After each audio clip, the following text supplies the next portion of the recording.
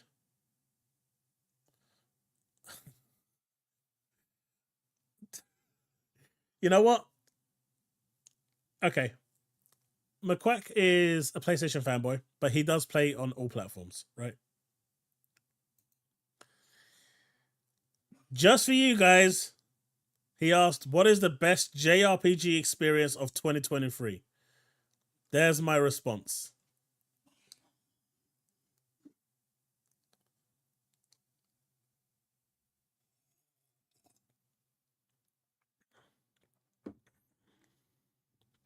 What do you think?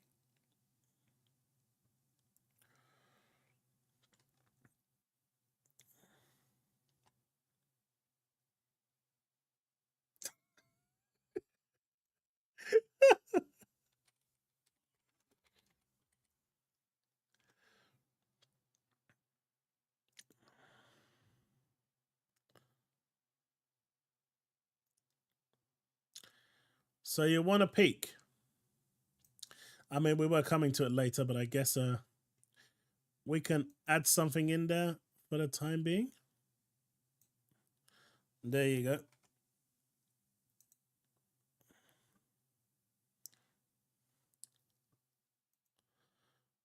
So that is Stellar Blade. Let's see if we can find a right picture.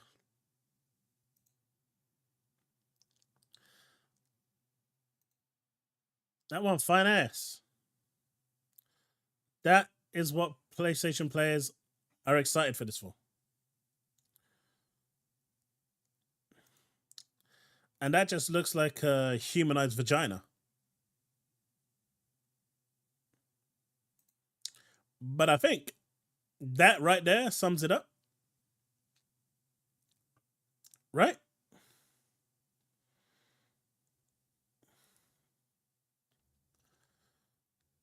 And they say sex doesn't sell.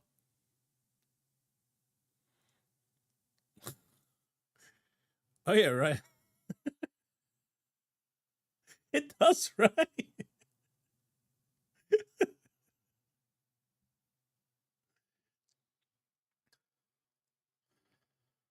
I mean, realistically, who would you be rather looking at? Huh? Or Abby?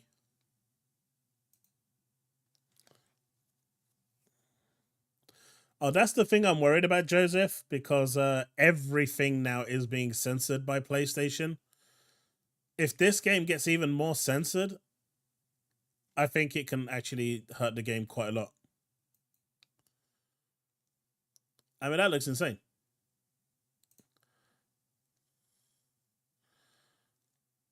Man, she just split the thing.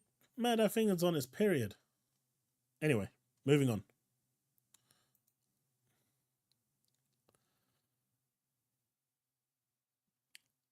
Look, there's nothing wrong with what is it? You know the God of War? Was it the God of War scene where the woman was tied up, or was it in Witcher? Can't remember. I'm thinking God of War. That whole scene was written by women, and the actual male directors wanted to remove it, but the women were so passionate about it that he decided to leave it in. Leaf Stormblaze, God of War. Yeah, that's what I thought it was. Leaf Stormblaze. The reason why this game is PS5 only, and this part gets a little shady and murky, right? Because I don't know if you've heard of a mobile game called Nikke. Yep, I am absolutely shameless. I play it. It's got a good story. I went there for the titties and ass. I stayed for the story. That's all I'm going to say on it. Go play it yourself. But one thing I will say is that game makes, as a mobile game, around 40 to 70, 80 million dollars a month. Right? That's how much that game makes. A lot of money a month. That's why Microsoft want to get into that mobile business. This game is made by the same development company that makes Nikke. This game had a Kickstarter, from what I heard, and they couldn't fund the project. Or if they did, they run out of money. Sony moved in and actually saved the game.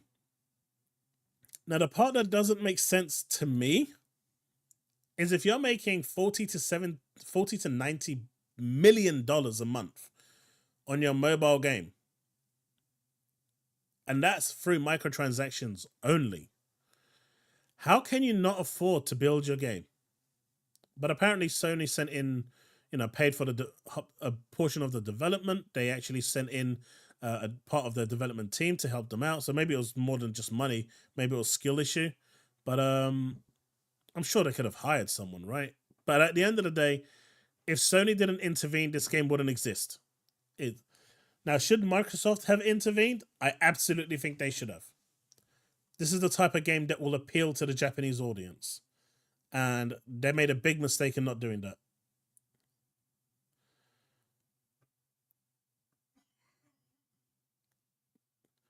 I kind of brushed over it in one of my other videos. That news about the gacha system being completely abolished in China is it's gonna shake everything. That's huge. Now, if the other markets globally, the European market, the American markets decide to adopt a similar thing, mobile gaming is going to radically change. Whether it's going to be for the better or worse will be unknown. But it's going to radically change. To a certain degree, yeah, Leafstorm. They can't... everything that's in the gacha boxes basically has to now be available to buy at a reasonable price in the shop. So not just gacha. The actual gacha system is being completely kind of remodeled now. They can only spend a minimal amount per day when it comes to amount they can spend. Let me see if I can find it. It's actually really big news for the Chinese market. China.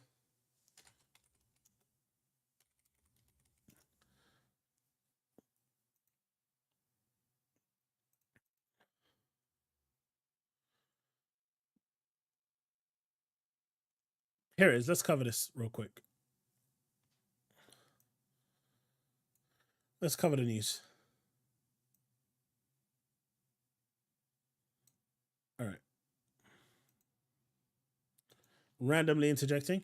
Okay, China's regulators restrict game monetization, sending Chinese stocks down. China has been tough on games in recent years, and its regulators have now cracked down on monetization, sending the market value of both Tencent and NetEase downward. Reuters said the new rules limit spending by players on online games and institute a ban on daily logins. So daily logins are all gone as well. Like you get your daily login rewards for whatever it is, all gone. First-time purchase bonuses and any incentive game developers create for repeat spenders, all gone.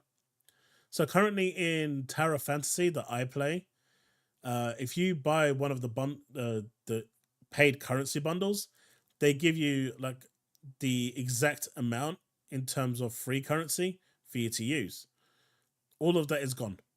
This comes amidst a slowdown in the game industry and layoffs by many companies. The drop in the market value is ominous, as both Tencent and NetEase have been heavy investors in the games industry, particularly as they expanded beyond Asia into the West. And this is why they went to the West, because gaming in China alone is slowly becoming unprofitable. Because of all the restrictions, it's just having a huge impact. Tencent stock fell from $40.45 a share to $36.47 a share on Friday, and it's still worth $349.69 billion, but down 10% from the day earlier. NetEase, the company is worth $56.52 billion, down 16%. It's a lot. China has also said that game makers cannot offer probability-based luck draw features to minors, possibly putting limits on something termed in the industry as gacha. Loot boxes have long been controversial in gaming, and now publishers are banned from enabling auction of the speculation in game items. So this is going to be big. Games like Genshin Impact are going to suffer a lot.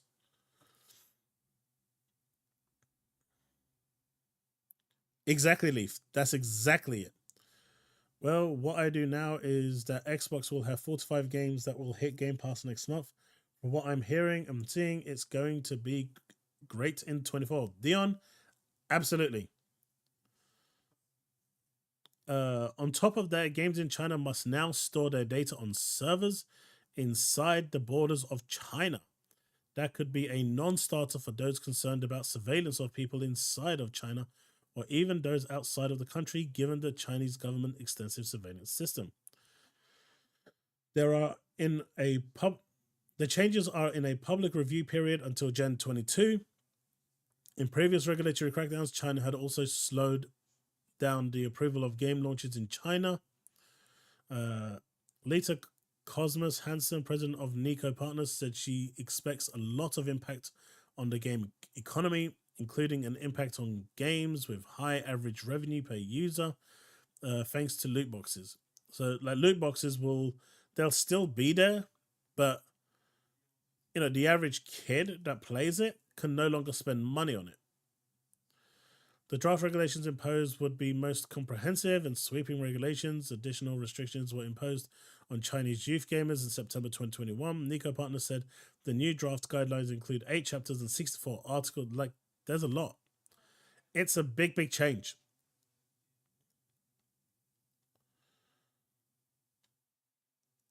So this is going to be huge.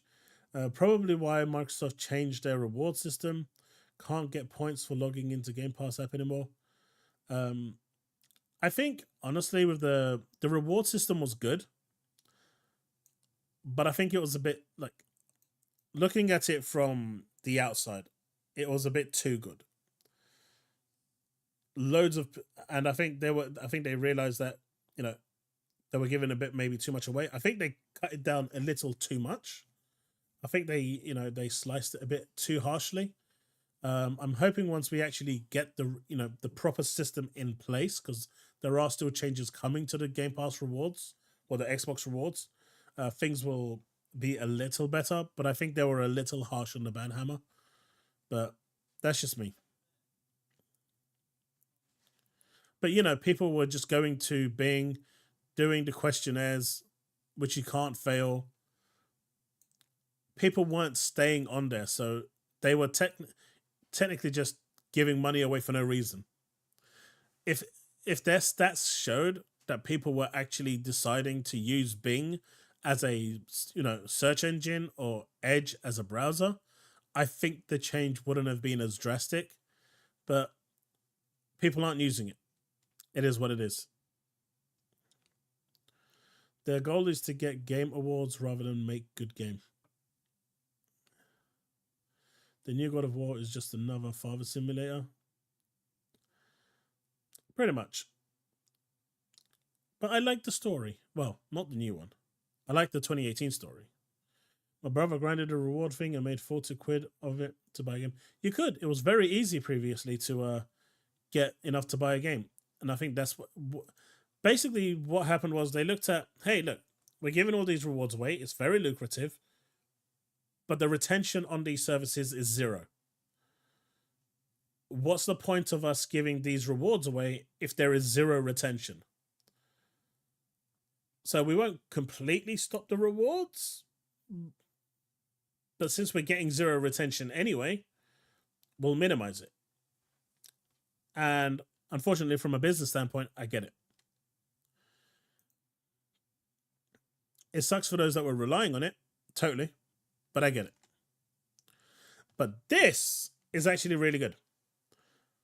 What do you think of this? Xbox Game Pass adds nearly 9 $8,000 worth of games in 2023.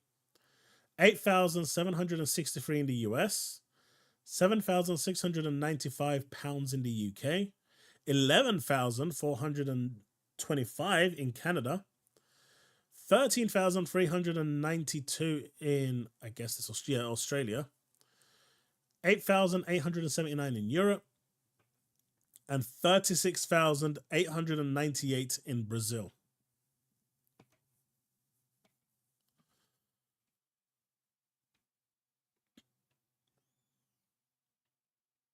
Exactly, Steve. Exactly. That's crazy, right? If you actually played the games that came on Game Pass in 2023, that's how much you would have. That's how much you would have basically paid to play them all, and instead you get them for $130. That is good value, right? That's insane value.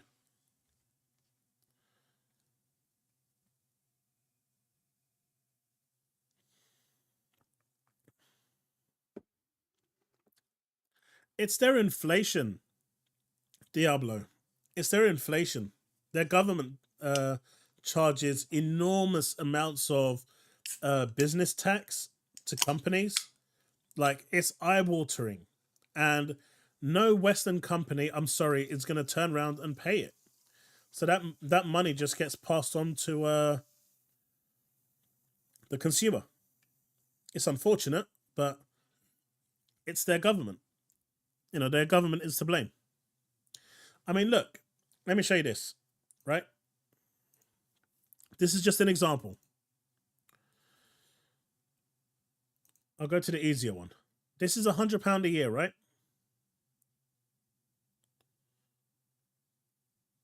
Which article is misleading, Bornea? But this is £100 a year, right? We all agree, we can all see, this is £100 a year. Now, if any one of you on your mobile phones, whether it's an iPhone or an Android, if you have access to Twitter on your phone, open your app, go to the X button, and look at the price. Is it £100?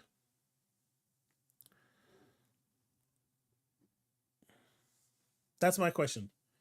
Game Pass makes you waste your money, though, and it isn't profitable for a consumer.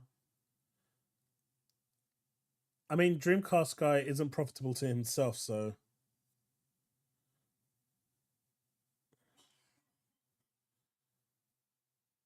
No one said they gave away... Wait. It said 9K, not 90K.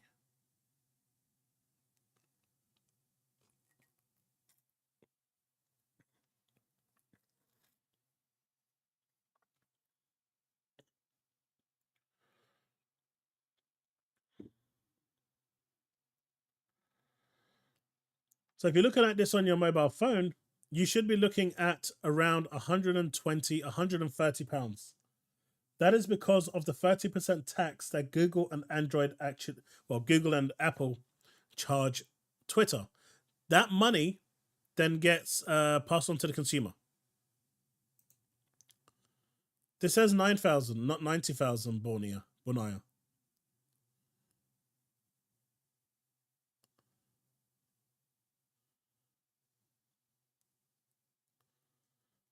I mean, they're looking at it from a US standpoint, and then they're just converting that into different currencies. That's literally all they've done.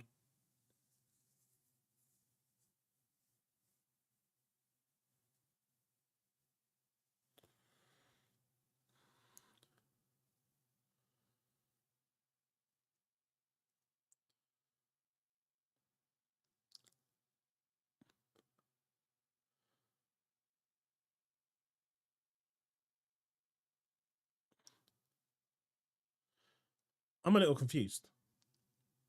What is misleading about this? All they've done is worked out, on average, what it costs in the US at retail, and then just converted it.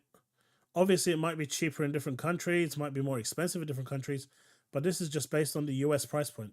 I guess if you're saying these prices are misleading, possibly, but this one is what these are being based on.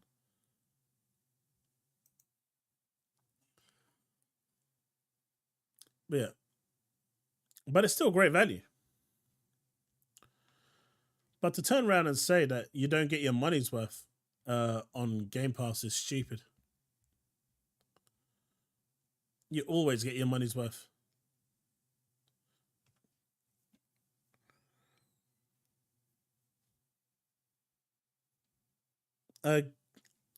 Dreamcast guy is saying that you don't get your money's worth on Game Pass. I think I've played about 30 games. Well, between me, I played a lot of indie games. That's true.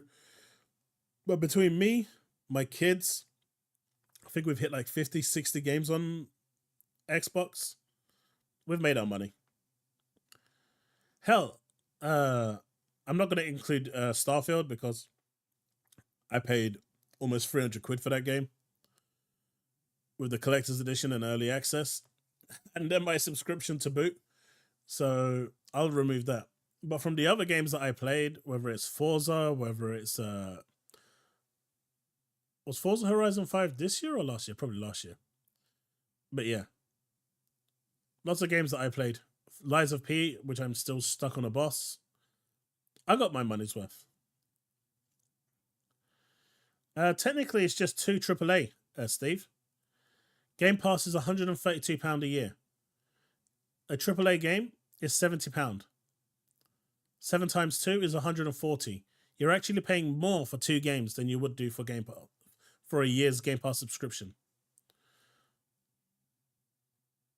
My year in review said I played 247 games this year. I certainly didn't buy 200 games this year. I got my money's worth for sure. Exactly. Oh, indies. Right.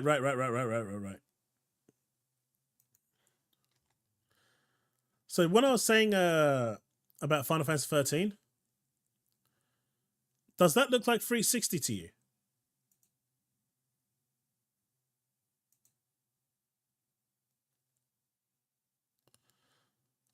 Now think back. Remember what the 360 looked like. Does that look like 360?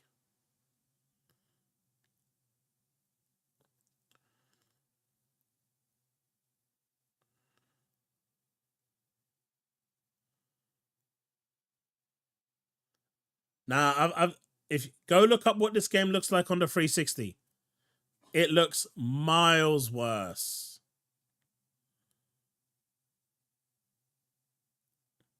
Dude, on the 360, the game was running at 720p.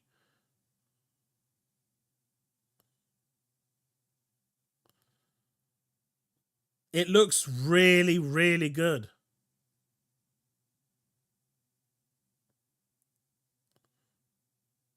Power Boss, all the cutscenes have been redone for this on the 360 for the Series X. I'm really loving the way it looks. I never got to finish this, so I'm playing through it again.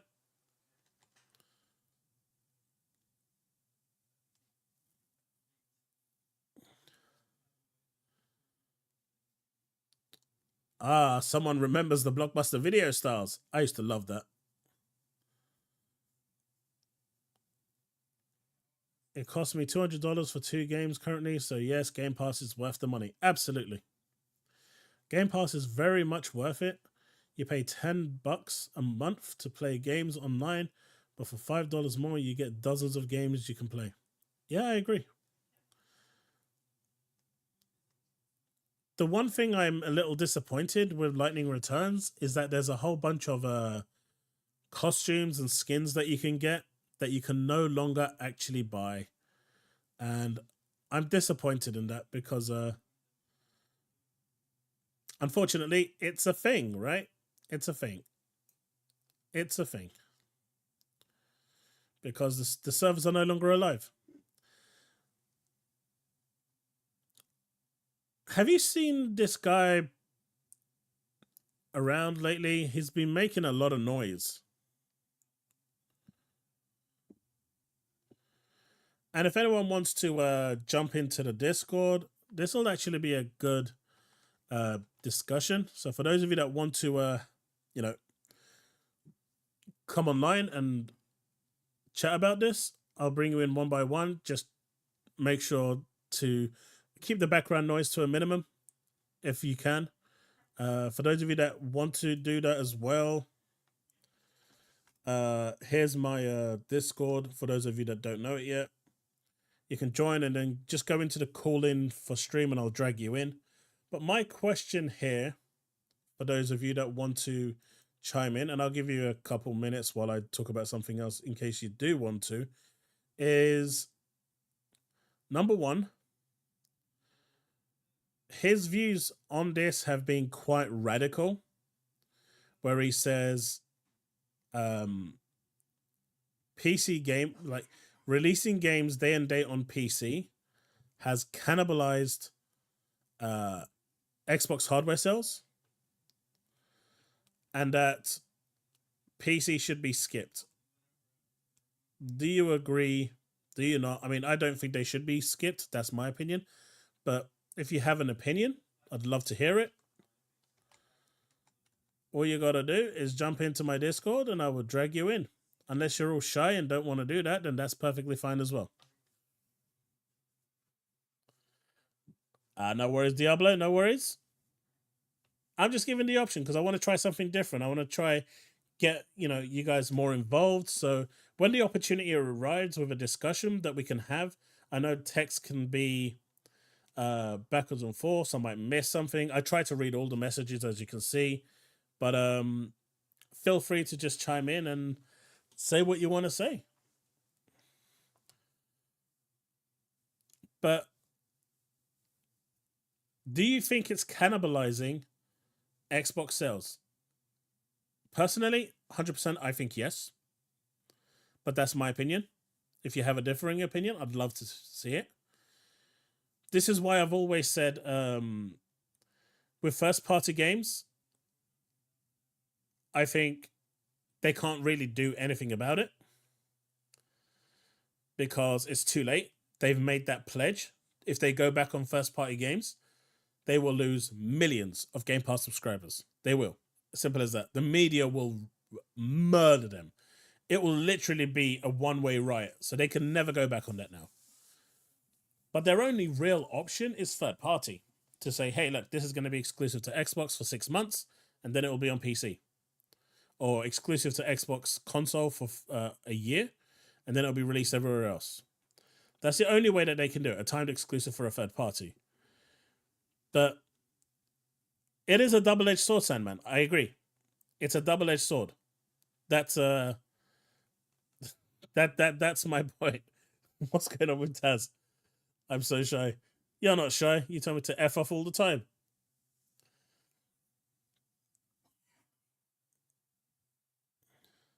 I see you decided to take my method. Oh, what's that? What did I do? What did I do? The family plan was tried out. It is, I think it's still coming. Bonia, of course. That's the future Microsoft wants to get to. It's just not there yet. It needs another 10 years, right? In 10, 15 years, consoles won't exist. I don't see it. I see a maximum of maybe 2 more generations of consoles, and that's it. By that point, the internet for everyone should be an acceptable standard, and then I think it's going to be just PC and cloud. I mean, to be fair, consoles pretty much are more or less PCs anyway. Man, not one of you want to jump in. I thought this would have been an interesting topic. I mean, I could see that he has been hurt bad. Now, I think that this suggestion that he did here is actually a good one. I think this one he suggested here, and I said this here, that he says, not saying this is going to happen, but a Clockwork Revolution shadow drop at the January Xbox Developer Direct would be the most insane thing ever, right? And I actually, what did someone say? Loved seeing people playing Hi-Fi Rush about an hour after it launched. It's rated 9.3. Wrong, it's actually rated 9.7 on Steam. Crazy. But I said, to be fair, and I know some of you may not agree with this, but with Microsoft's marketing being not the greatest, let's be realistic, it's not. Would it really be a bad move to get the community to advertise for them through word of mouth, social media, posts? Plus, more people would play blind and not let IGN, Metro, Eurogamer, and co. taint people's view on the game. Now, that's my biggest factor here for this, right? The fact that,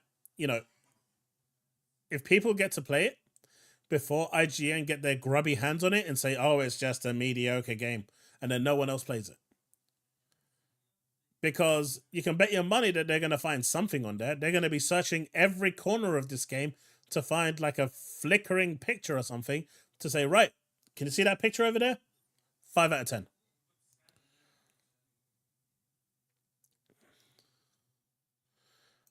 That's my view.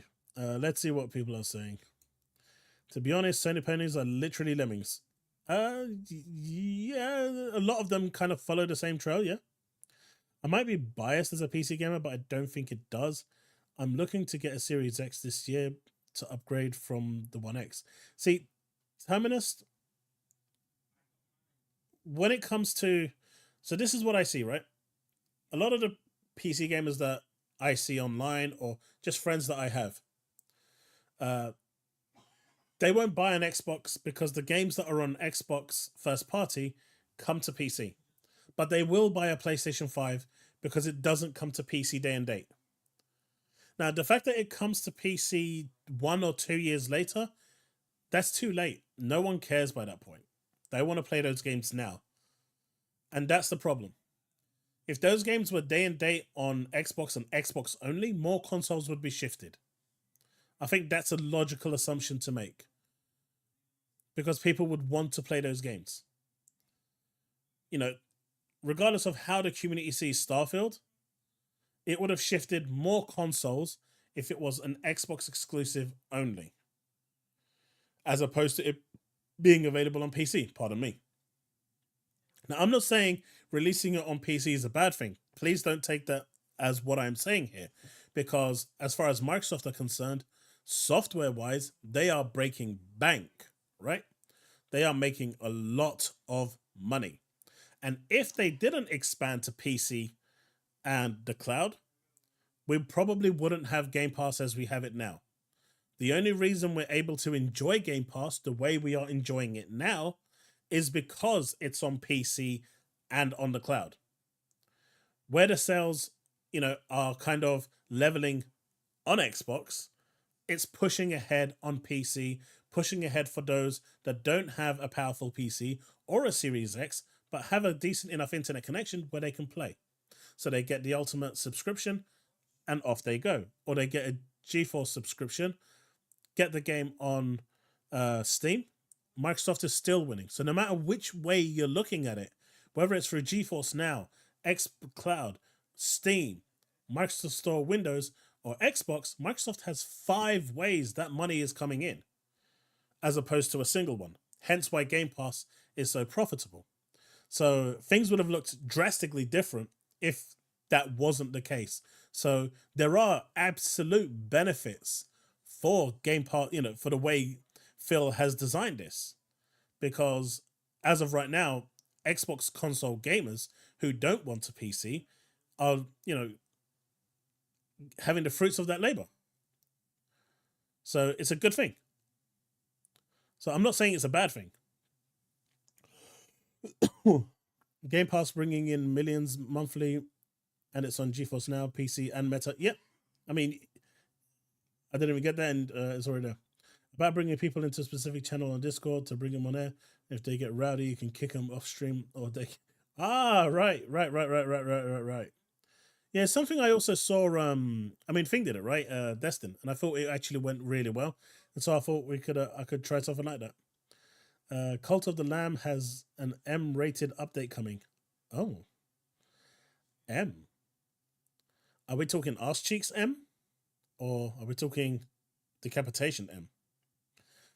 My console will still exist. Hell, my PS2 Slim will probably still be working in 10 years' time. You know what? I've actually got a test kit upstairs, a PlayStation 2 test kit upstairs that I've just got tucked away somewhere. Still got that. When I left my job, well, when a company went bust where I was working, and the director just said, "Look, take this, whatever it's worth, because we can't pay you for the whole month. Take this and sell it." And I decided to keep it. Nice little test kit. I think we're all too shy to jump in a call. But it's me. Don't need to be shy about me. That'd be insane, but would create expectations of an annual shadow drop. Would an annual shadow drop be bad? IGN are actually pathetic when it comes to game journalism, and they don't even know what game is owned by what company. If you get anything for next gen, I'd get Switch 2, Steam Deck OLED, and new Xbox 2 for games which don't run on them. Yeah, but why push console sales? Microsoft wants Game Pass to do good now. That's what I'm saying. No, Game Pass now is the platform. Game Pass is the platform. I'm just saying that if they wanted to push console sales, and why would you want console sales? It's quite simple. Bonea, let me ask you a question. If you are Capcom, and now I'm going to give you totally hypothetical numbers, yeah? So I don't want you all going crazy now. These are hypothetical numbers. You got PC that release it, that's got 135 million platforms. At least that's the number being thrown around. Then you've got PlayStation, which has 50 million. Then you have Switch, which I think has like 140 million. And then you've got Xbox, which has 10 million. I know it's got 20 million. I'm using 10 million as an example. Would you release your game on Xbox as a third-party publisher, bearing in mind that the attach rate on average is between 1% and 5% of the player base actually buying your game? At max 10. Would you release it, is the question.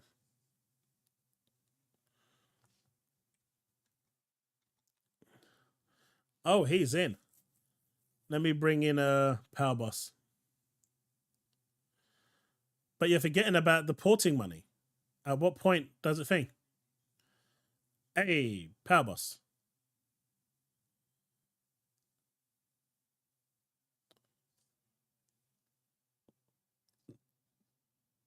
Let me see if they can hear you.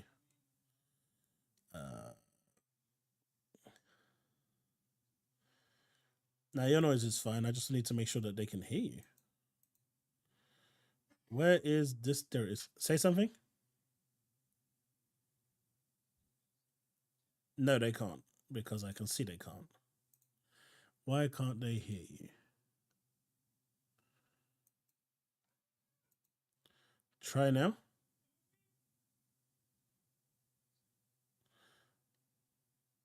It's no. Why is that not working? Okay, let me try something else. This is failing on all accounts. All right, try now. Can anyone actually hear him, or is it just me that can definitely not hear him?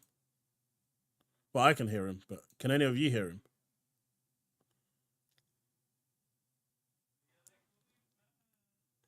Nope. Okay. Why is that happening? Let me create another source. All right, so that should be it. Try now. Say something. That is so weird. No. But it should. I've literally got it all set up. There's no reason why it's not working.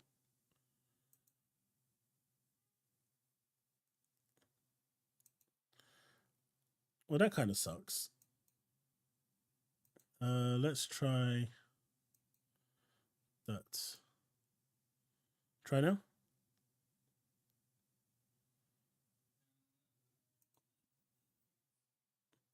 Nope. Yeah, I mean, this should be working. I don't understand why it's not working, but it should be working. It's set to the right channel. Let me see if I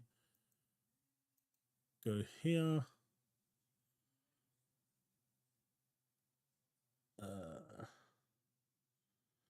Discord. Well,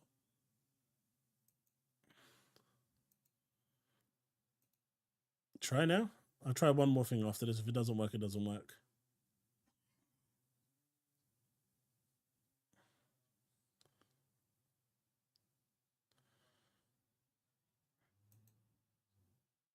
No, I'm not. It's not picking you up at all, which is so weird because it's actually set correctly. No, you're just not being picked up at all.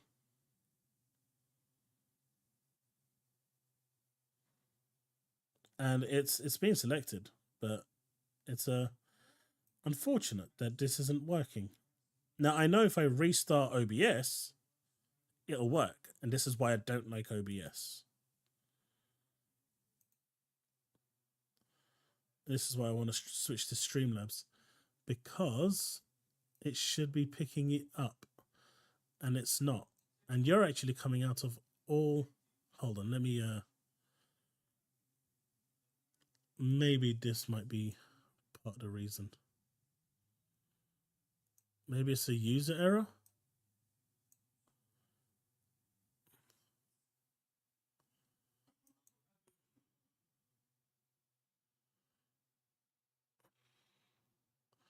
Well, I think I...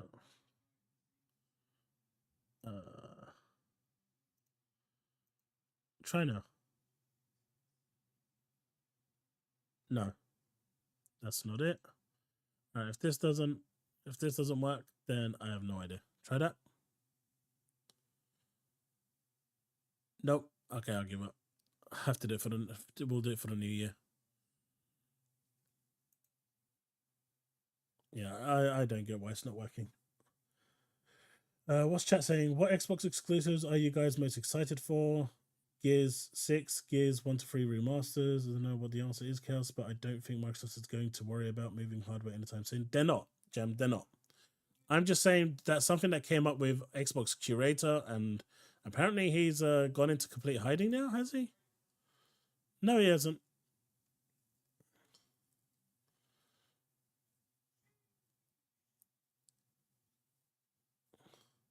Yeah, because of he posted something really stupid and people murdered him for that.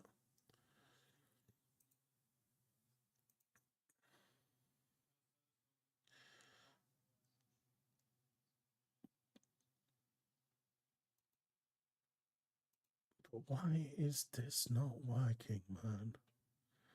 So annoying.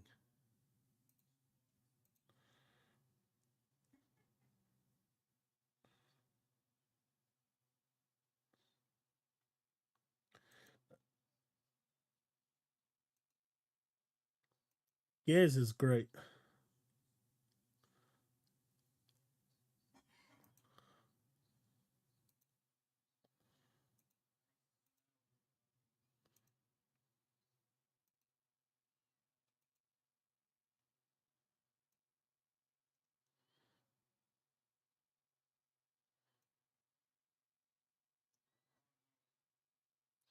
I'm just going to try change the scene real quick and see if that makes a difference.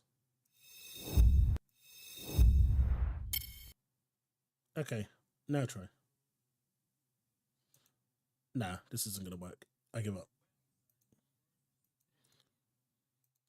We'll do it for the next stream and we can try and think.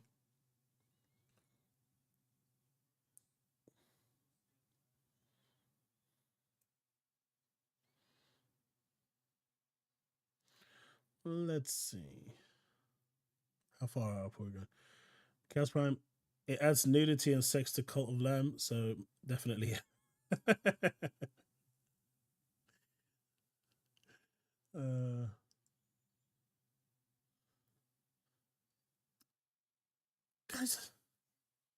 I looked away.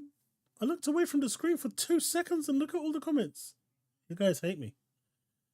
I was adjusting my trends and trying to block it from the mic picking up. Oh, that's you. I think we're all too shy to jump on. It would be insane. Next Xbox console coming in 2027. They're not going anywhere. No, they're not. But it'll be interesting to see how they maintain third-party support, because that's the key one here, right? Third-party support is what is important at the end of the day. We've got first-party, but if the company is, if Microsoft isn't selling as much in terms of software for third-party, because the console base is too low, then that money has to come out from somewhere, and Microsoft are going to pay above the odds for it, which is what they were doing with Call of Duty, where Activision was charging them almost twice the amount what they were charging Sony. And there's only so much Microsoft is willing to throw money away, right? So that's my worry. That is my ultimate worry when it comes to this. I don't want, gamers to miss out on stuff because of this sort of thing. Because it's always a possibility. But there is no right answer, Gem Solace. There isn't. Not gonna try it. I like Gears once in 360 and didn't like it. PC, Xbox console day one release is better. I say that as a PC gamer mostly, but I like my Series X. The ecosystem is more important than the hardware. It is, but when you're looking at someone who only has an Xbox, they don't care about the. I'm just saying how an average console gamer is going to look. They bought an Xbox. They want those games on Xbox. If it's not going to be on Xbox because the console didn't sell enough, then they'll no longer buy an Xbox and move elsewhere. That is a reality. If they can't afford a PC and the third-party games that they want clearly aren't coming, then they'll move over to PlayStation. That is something that Microsoft doesn't want. It's not really as black and white as people think it is. Let's see. At least no one has told me to play Kong yet, so that's good. Maybe they try paying for ports at least partially in exchange for a demo or Game Pass or something. Gem Sellers, that's definitely a possibility. I hope they make a big expansion. CDPR always made the best DLCs. Only thing I'm waiting for.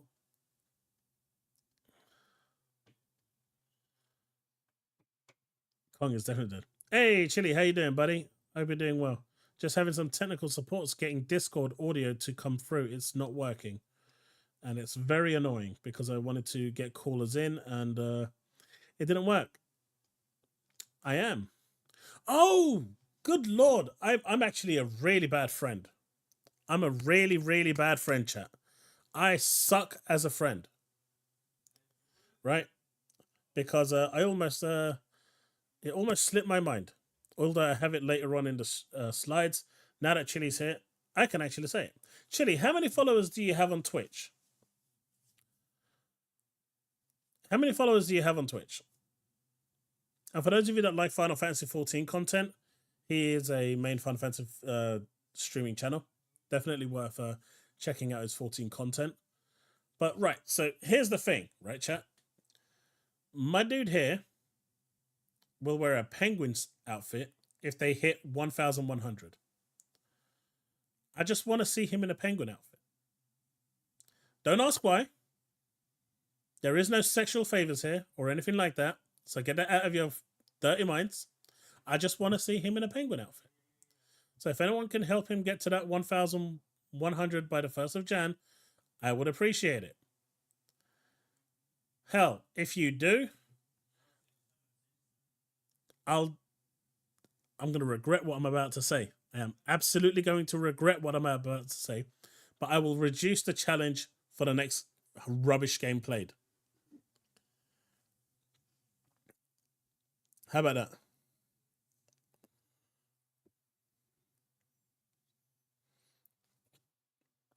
I will reduce it. So if anyone can actually help him get to that 1,100,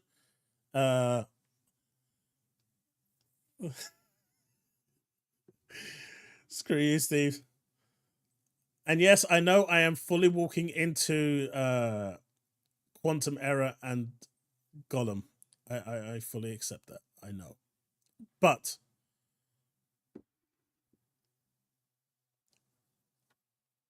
first of Jan, there's the challenge. And I'll reduce the amount by a good amount on that challenge thing. Not going to be a pesky small amount.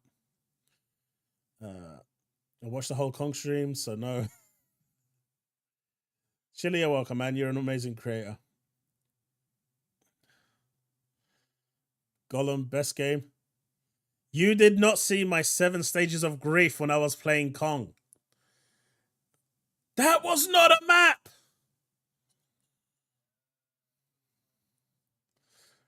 TheChaosLounge versus Saints Row Remake. Cringe. Oh, God.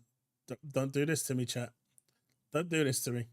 Like I said, if he hits 1,100, I will reduce that. I can't even remember how much it is because the screen is... How much is it? What is the goal?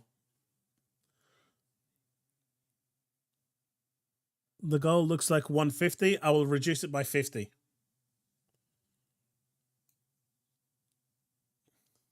I will reduce it by 50. Right? If it hits 1,000, I will reduce it by 50. There you go. Can't get fairer than that. You know what? At least I'm saved with Quantum Error. And don't worry, I'm gonna like within that money that's coming in for that super chat, I'll be buying the game as well. Maybe if PS5 starts doing day one PS5 releases to party pubs, we'll see that they need to diversify too, and they won't worry about the fact that PlayStation has higher base unless on tight budget. But yeah, I mean they just.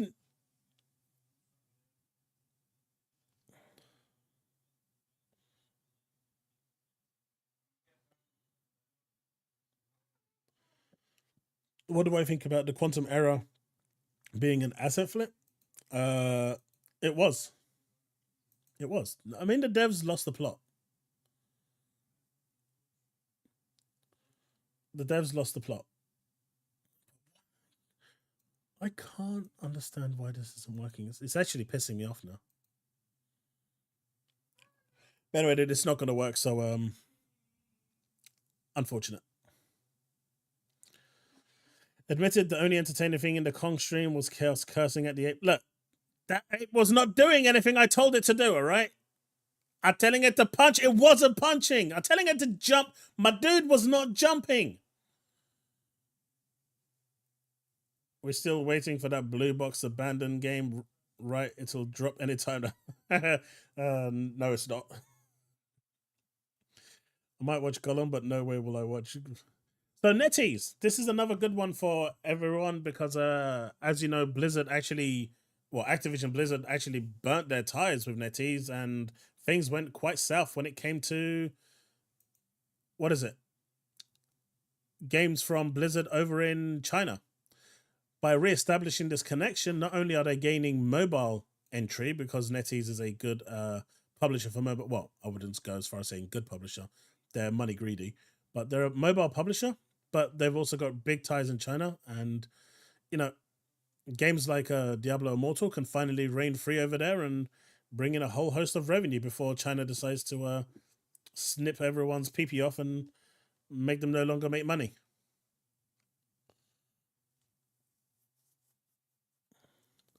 Why didn't I jump in? I knew you would meet me. What do you mean?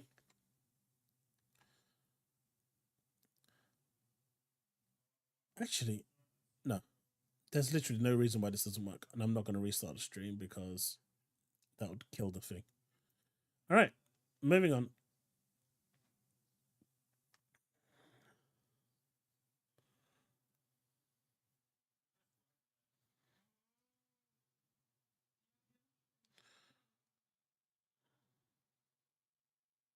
Sony is propping up their console side of things, seemingly because the entirety of Sony Group hinges on. Yeah, but that's been like that for a while now, right? Originally, they were looking to sell the PlayStation brand because it was so profitable to actually keep the rest of Sony afloat. And then they decided that that was the most profitable part, that was actually keeping the rest of the company afloat. So they kept it. And, you know, I think they know themselves, because the Sony brand in terms of mobile phones, TVs, sound systems, they're just not there anymore. There's just other stuff that's just better. But one thing they do, which is good, is cameras. Their DSLR cameras are really good.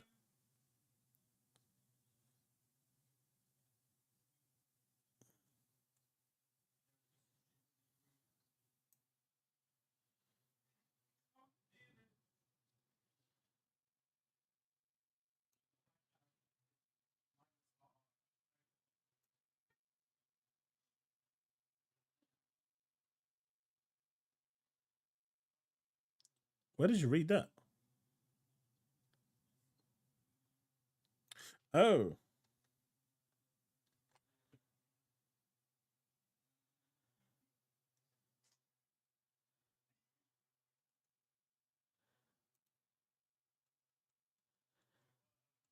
Terminus. Right. I thought I would expand on what I said in the livestream chat. As a PC gamer, I appreciate the fact that I can switch between platforms and use the same save. There are times when I don't want to sit in front of a PC. I agree. I'm like that as well. And play games, and the Xbox and cloud gaming via my Game Pass Ultimate subscription fulfill that purpose. I hope that clears up how I feel about PC cannibalizing. Right. And I agree, because that is pretty much exactly how I actually use my gaming when it comes to gaming between PC, Xbox, my Steam Deck through cloud, even on my Chromebook, which I use I use xCloud on, and I also use GeForce Now on, because it just works great. What I was saying was more engineered towards those people who don't really find the need to buy an Xbox because it's on PC. And I think there's more people in that camp than there are in the camp you and I are at. Let's round it to 50. Round what to 50? What are you guys doing? What did I walk in? The Walking Dead. Good lord. What is wrong with you? What's the distance? No. They're talking about me playing The Walking Dead Destinies so I can just, die from a mental, brain aneurysm or something.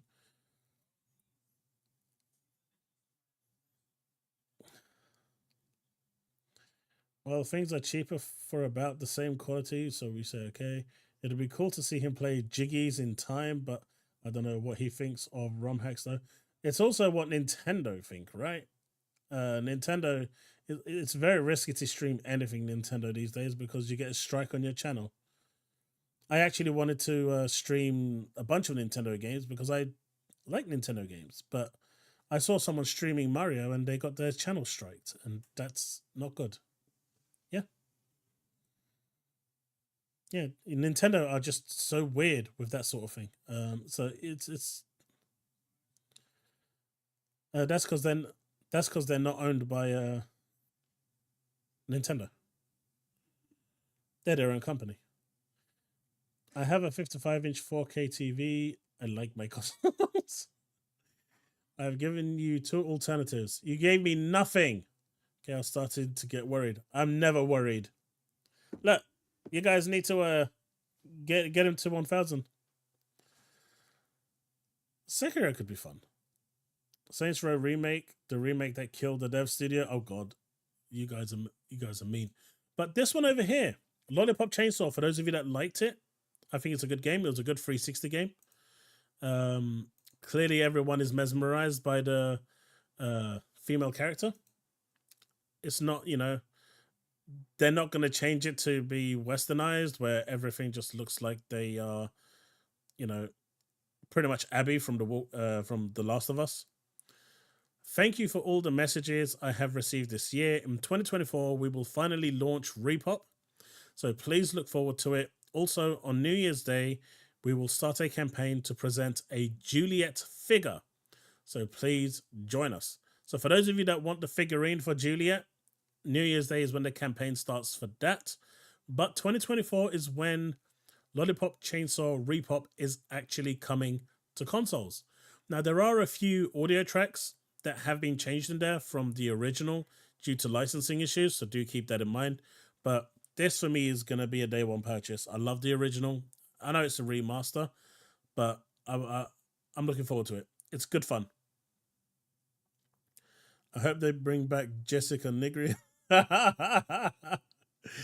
Oh, Jessica Nigri. Yeah.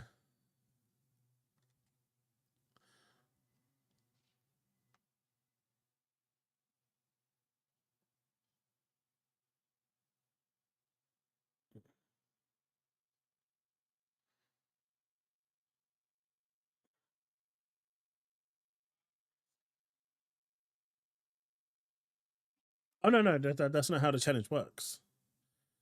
So although this one-way communication isn't really working for the chat, let me try one last thing. What he was saying, try one more time, and if it doesn't work, then we'll fix it for next time. No, they can't. We'll fix it for next time.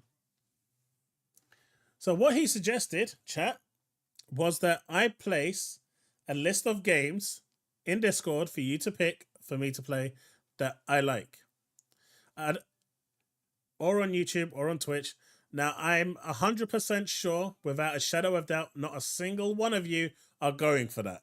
It's going to be the worst games ever that you guys are going to pick because you just want me to suffer. I know. Banjo is now Microsoft, yes. It is. It's a Rare owned IP, and Microsoft own it. Yes, we've covered that earlier in the stream. But yes, that was one of the earlier stuff we covered. I think that even if the console market has become mostly flat, until it starts to decline massively, there's always going to be consoles. It's maybe not a growing market, but it's still very large. Gem Solace, it's going to be there for the next 2 generations of consoles. After that, I think 2 reasons why it's no longer going to be really worth it. Number one, by that point, they should be pretty much as PCs. That or the versions of consoles we're going to get are going to be quite expensive to the point where PCs are going to be the better option anyway. But 2, cloud gaming should be mainstream by that point. Everyone said that no one's interested in cloud. No one plays cloud. Cloud is a dead market. Everyone hates cloud. And yet all I see is people cheering for cloud now because it's enabled so many people to play games. And that's the whole point of cloud. Sure, you don't own anything, but at the same time, I don't think most people care anymore. I've given up caring about it quite some time ago. Now, there are some games that I purposefully do want to have the originals for. Games that mean a lot to me, like from my childhood, like the Final Fantasy series, or games that I've really, really enjoyed, like Forspoken, which is coming probably on the 2nd or 3rd of January for me. Even though I finished them, I want to own them, but it's very few and far between that I'm going to own a game. Very few and far between. Now I just play a game and I'm done with it and I move on. But one thing that I would like Microsoft to go back to is something that Don Matrick introduced during the Xbox One era with the whole DRM bullshit, is the fact that you could trade your licenses for owned games, for digital games, in for credit. So you buy a game for $70, and then once you're finished with it, you can trade that license in so you no longer have access to it, and you get like $30 back or $40 back, whatever it is. I think that was a good system that they were looking to introduce, but they canned it when they canned the whole always online. Don't do it. Remember how long Kong Pole worked out? Look, it's 150 quid. If you guys hit that target, great. It'll go down to 100 if Chile hits 1,100 followers. We would never pick the worst games, buddy. We don't want to see you suffer. Yeah, right. My dude capturing me in 8K. Until preview PCs stop being crap, overpriced, or building PCs at home becomes super, super easy, I don't ever see PCs fully supplementing consoles. I mean, they've already started doing modular laptops, right? There's a company now that's experimenting with modular laptops where you can change the graphics card, the processor, and the RAM. So that's pretty much changing all the components within the laptop that actually matter. So that's something that they're doing now. In 10, 15 years' time, we're talking a lifetime when it comes to technological advancements. God knows how things are going to be by that point. I mean, we're looking at things we probably can't even imagine yet. I know tech is slowing down in how fast it's moving, but in what they can actually do isn't. Did you ever play Shadows of the Damned? Because that is getting a remaster too. I did not, and I am looking forward to it. If it's good. If it's not a Gollum game. People want a good plug and play device. They don't need to troubleshoot every time they get a new game. But then I've heard Steam is releasing a new console as well. So what about the Steam console? It's going to be whatever it is, and off they go. Yeah, when I said that if you stream a ROM hack of Banjo, Nintendo couldn't take it down. They could. And right, for Banjo. I don't actually know.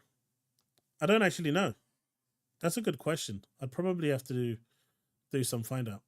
But what do you think of this from Icon Era? Xbox had a really bad 2023. Xbox had a really bad 2023. So I said, now, if you don't mind me asking, what sort of medication are you on to write up this sort of drivel? Asking so I can stay away. Mental clarity is very important to me.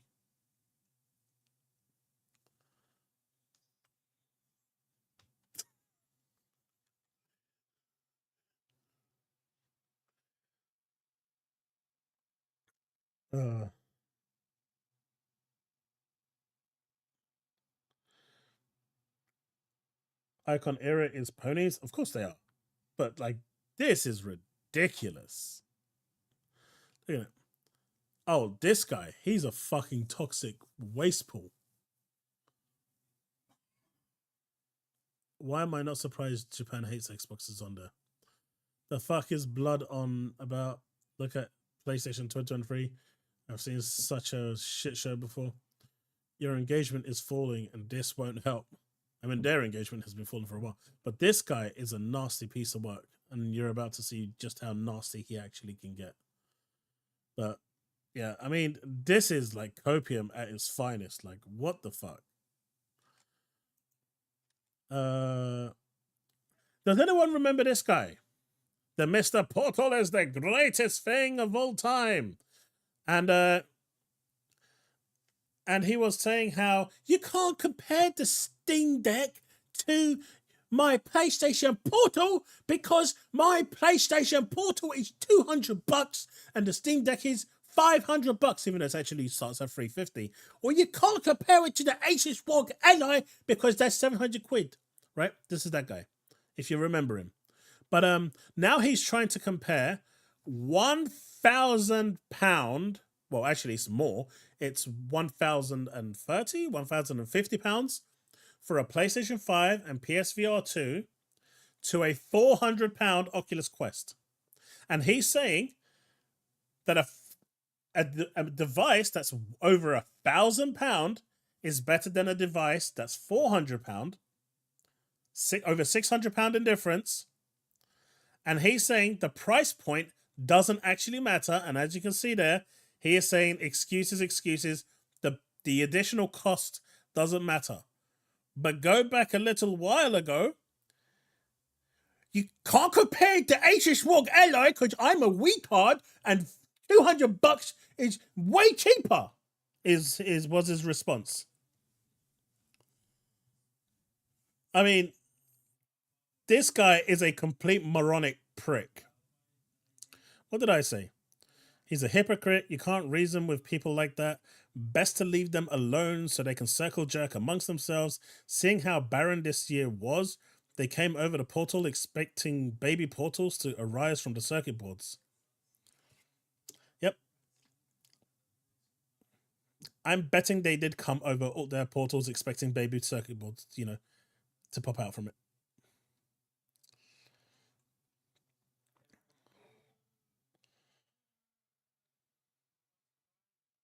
This guy is a hair on the pony check.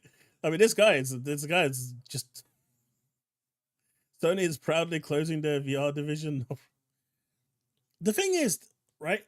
They've actually now got the PlayStation VR 2 tech almost working on PC, but only on the AMD graphics cards. It will probably never work on the Nvidia ones because of the boards it has and the way it works. And even then, it needs some hardware that they're trying to get working. Well, they have got working prototype, but it's going to be a little while, maybe a couple of more months. The tech on the VR is actually really good. The eye tracking works, remarkably well, but it needs another £500 console in order to work. How do you compare that to a standalone VR headset? That's wireless. Hey, Jaeger. How's it going? I mean, how do you do that? And then that U-turn from this dude is astronomical. Like, just wow, man. Just wow. Here we go. This is the one that, I was talking about in my video. But this is how this guy chose to spend his Christmas. To the parents who bought their kids an Xbox, please do me a favor. When you record the kids opening up their gifts in the morning, can you make sure you have your phones tilted sideways? I'd like to see their disappointment in widescreen format. Thank you. I mean, this is a guy who probably literally stands there watching kids cry, takes out his dick and starts wanking off to it. Just to get that sadistic pleasure that he's actually looking for. I mean, show me a person in their right mind that is going to get actual pleasure from seeing a kid cry. But that is how mentally fucked that community is getting. And there's a lot of these, by the way, not just one. There's a lot of these. I've only decided to pick one out because I don't want to spend too much time on it. There's a lot of these. It's messed up. I wish Microsoft would compete with Meta. They don't need to compete with Meta. See, you guys are looking at it the wrong way, right? They don't need to compete with Meta. What they need to do is go to Meta and say, hey, why don't we collab? We don't want to make a free headset, but you've got a headset. Why don't we get that working with Xbox? You could have it through a wired connection or a wireless connection. The technology is there, right? Yeah, you can. I mean, you can actually use it on your PC as well. So that, that form of communication between a PC and a headset is there. So they can easily take that and put it onto the Xbox.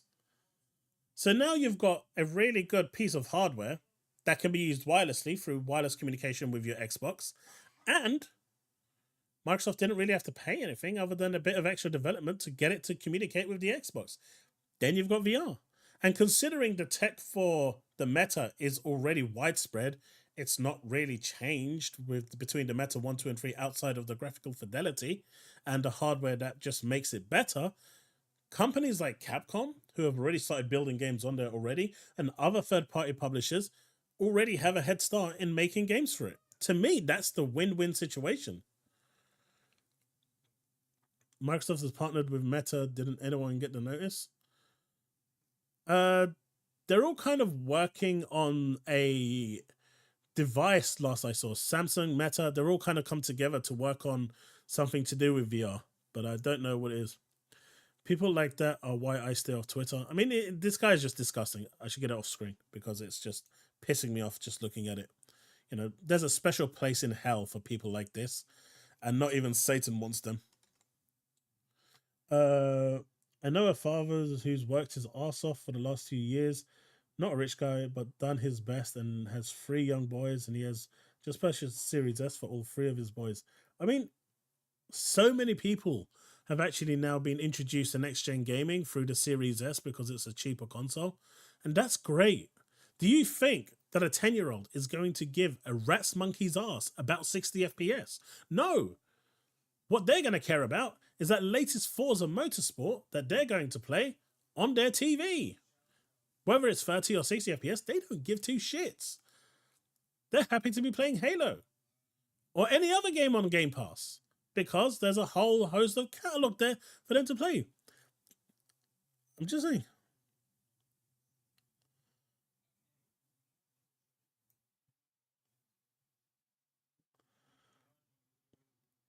Has anyone seen the video where the dog took a poop next to the PS5 as soon as they got on? Yeah, I actually posted a tweet on that. If you're following me on Twitter, hint, hint, nudge, nudge, you absolutely should do it because I post some really, really bad takes and cringe posts. You absolutely, definitely want to check it out. I actually said that that dog was clearly a Xbox fanboy. Clearly an Xbox fanboy. This statement is out of order and disgusting. Of course it is, Wayne. But it would be nice to see another mainstream VR device. I think I get what you're saying, Jem. I just don't think Microsoft has, after the failure of Kinect, which, let's face it, like all peripheral devices, if it doesn't come supplied with the console, is going to fail. It's I don't think they want to jump into something like that again. Not right now. Not until they've got all their dots and I's in check. I also saw that kid was sad they got a PS5 and not a gaming PC. Yeah, that was ridiculous. But you didn't see Xbox fanboys, well, at least I didn't, making fun of that. I just thought that kid was really spoiled. Chilly. Because what I would have done if that was my kid, if I bought them a PS5 or an Xbox and they reacted like that and said they didn't want it, that shit, I'd take my child straight to the shop, refund that console, and then tell them they're getting jack shit for Christmas and then take them back home. That's exactly what I would do. And if they ask me for a console again, they're going to be doing chores for a long time. They're going to be earning that shit. Remember when they forced you to use a Facebook account? That was stupid, right, Jem? But they learned from their mistake. You can't say they didn't learn. They lost a lot of people, so they changed it. I had no idea that was the case. What was it? 60 FPS is in many ways overrated. For some games it is, I think it's good. For some it doesn't matter. That will always be my thing. They also invested in AR, which failed. Kind of, yeah. But the HoloLens is actually now being used for the military. It's too expensive. Like, I actually looked at the HoloLens because what they did with Minecraft back then was phenomenal. But it's £2,000. For them to try and get that into a package where it's consumer ready for a price, I just don't see it happening. I mean, we even used it. I've actually used one at work. They actually brought it in for us to test out when we were looking at new technologies. And it is really damn cool. The HoloLens is damn cool. Right? Make no mistake. It's like really cool tech. And it's so light on your head as well. Really, really light. But it's I don't think there's a market for it when it comes to the gaming side of things. It's either VR or not. Now, the biggest problem that they have with these peripherals is that if it doesn't come bundled in with the console, developers don't care. It's that simple. Those that are specific to VR, they care. But if they're not specific to VR, they don't care. Because there's no guaranteed attach rate. And that's what Microsoft tried to do with the Kinect. By bundling it with the console, everyone has a Kinect. So as far as, you know, I'll use Capcom as an example again. If 50 million Xboxes sold, that's 50 million Kinects out there that they know people have. So when they release their game, they know that the market for that game is 50 million. Right now, what is the market for PSVR 2 compared to 50 million PlayStation consoles? 2 million? 3 million? It's not a lot. And then you look at the attach rate of how many people are actually going to buy the game that you actually spent, you know, 100 million in making. The return on investment is very low. This is why, in order for these sorts of things to be, you know, really successful, you kind of need to have it attached to the console when you're launching it. And that's what Microsoft tried and got crucified for. So, if they went the route of Meta and partnering with them, Meta is in millions of households. Millions. That already gives them an advantage that PSVR 2 will never have. Would be nice if the next-gen Xbox had a PC-compatible VR API. Yeah, it would.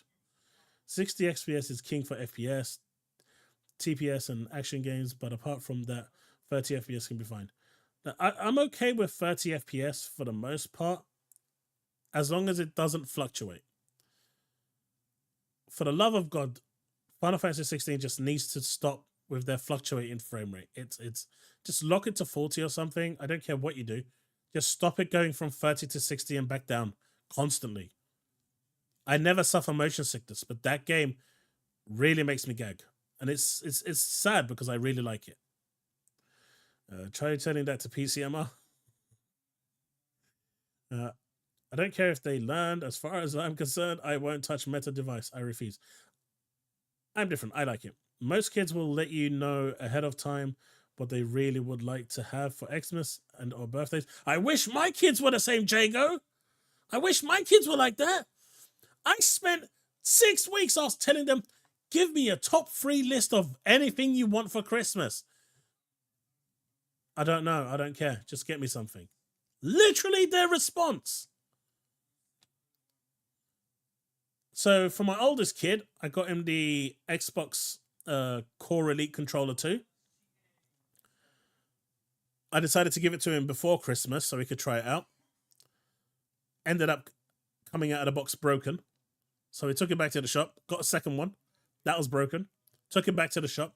Actually took my Steam Deck to Argos with us. And the guy's like, what are you doing? I said, I'm testing the controller. How are you testing the controller? So I actually installed Windows onto my Steam Deck through the SD card so I could get the Xbox accessories app plugged in, installed, so we could test the buttons because they weren't registering. And it worked, finally. Third time lucky. But anyway, that aside, totally irrelevant story. My other kid, I got him a massive, ridiculously huge fuck-off Nerf gun. Where is it? Let me go get it. This is ridiculous. Oh, it's right behind me. What's it?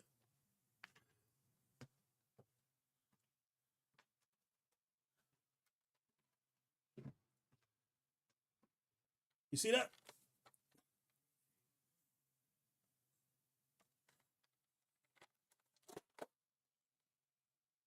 It's good. This shit is damn good. And I've been shot so many times. But I guess the only good thing about this gun is that I get to shoot the misses when she's not looking. It's a pretty good gun.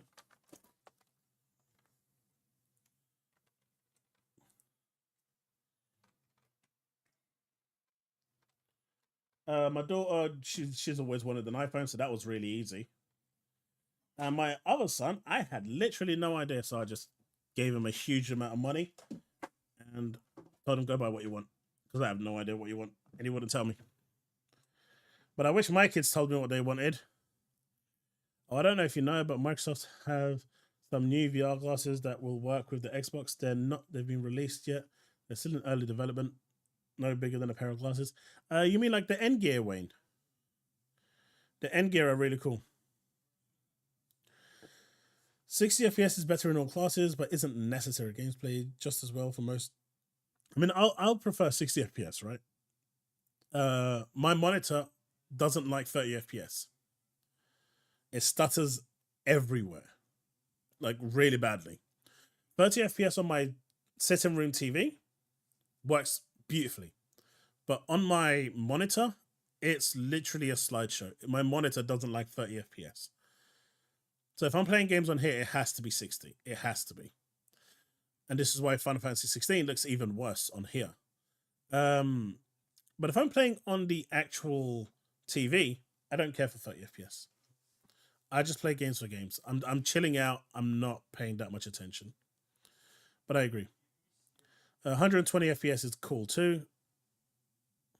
HoloLens has a 22 billion contract with the US government just for the army branch. Yep. The rest of the other branches also approved it.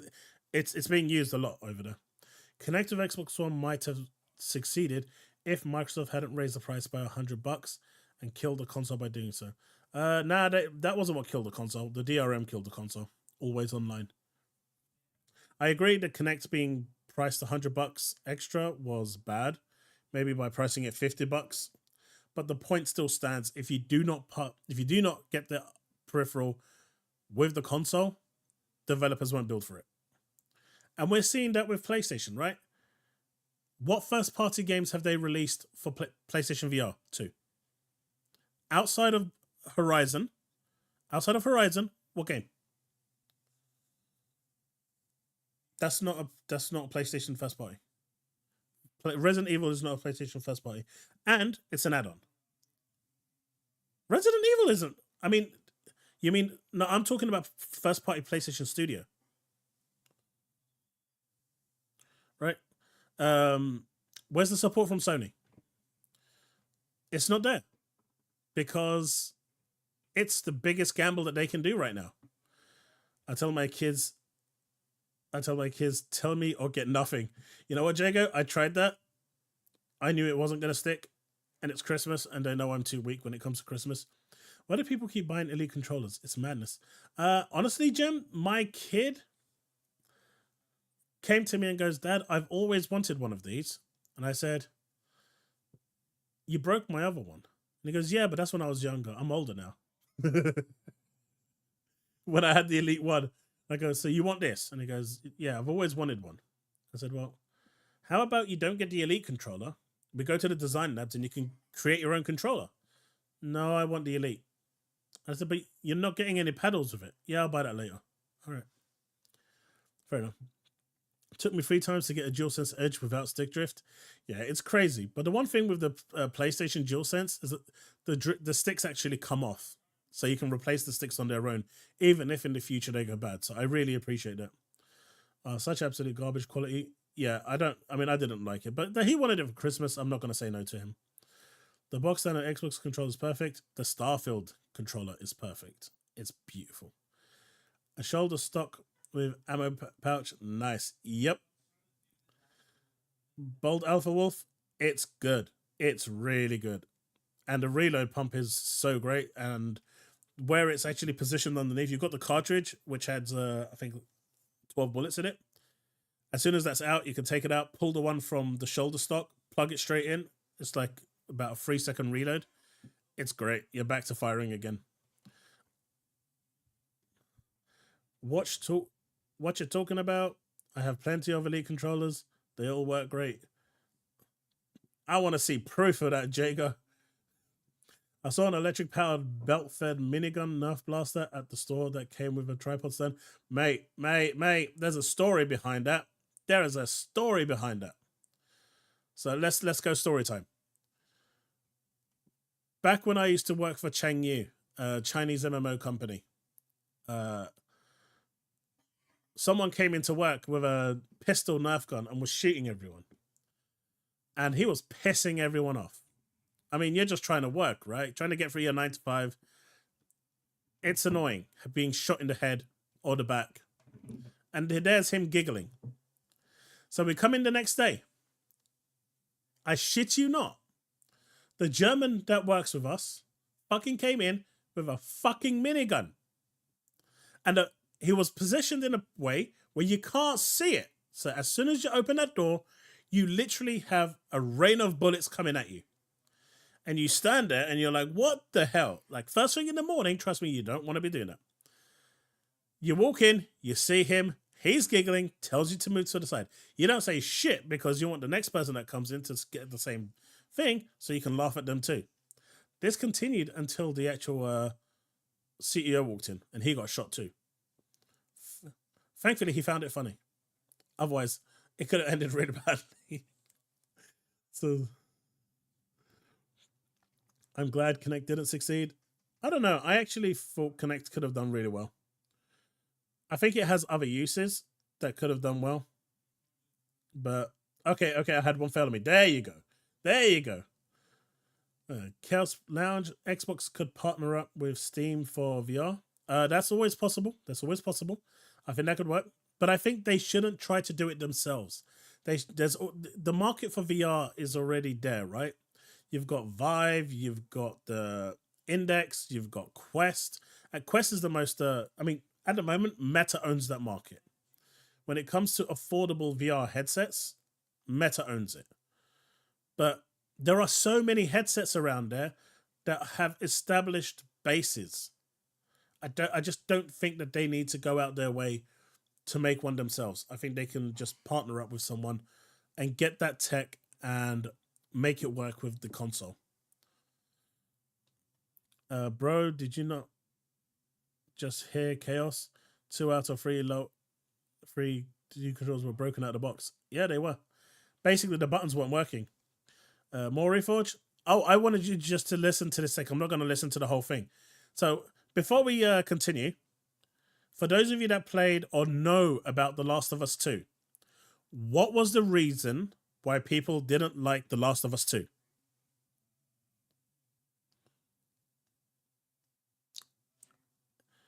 You are wrong. They can, but refuse to buy sticks in the first 2 weeks after getting a controller. Yeah.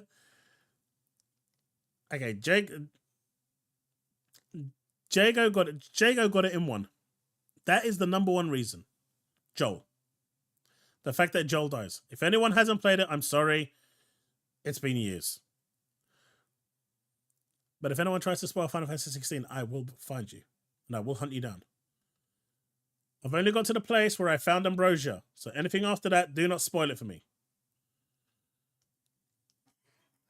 Dear God, so many live Fritz live as well now. I found it boring. Joel's death was stupid. I mean, Joel, I don't think it was stupid. But listen to what he's saying. Of course, it's not going to work because I've changed the source. No, this might not work. Please work. If you don't work, I'm going to throw myself off something. Okay, there we go. Last of Us 2 Remaster was that it was not received as well by many of the players compared to The Last of Us 1. No worries. I mean, The Last of Us 2 is just a weird game. Like, people hate it because I don't even want to get into that debate. I'm tired of talking to people that throw around the word woke like it means anything anymore. I'm not interested in talking to people like that. I'm not. I would just assume go back in time and try and teach quantum mechanics to a caveman. I just have no interest in talking to people that are on that wavelength. I just don't. So he's basically saying it's because it was woke. Now, the reason why a lot of people didn't like it is because their favorite hero, Joel, died. Now, a lot of people are saying his death was stupid. Why was it stupid? I want to know why you think it was stupid. Because if someone came into the hospital and murdered my dad, I would want revenge. Wouldn't you? In a post-apocalyptic world, someone comes and shoots your dad. You're not going to seek out revenge? I heard that near the end of Final Fantasy 16, Cloud appears. Right, that's it. I'll find you. It was stupid because it didn't trust anyone, then blindly invited Abby's group to into the compound.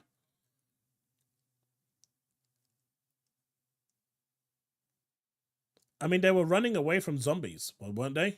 From clickers and stuff. It's not like they were doing it out of the goodness of their heart. And they kind of just fought off a whole bunch of enemies together.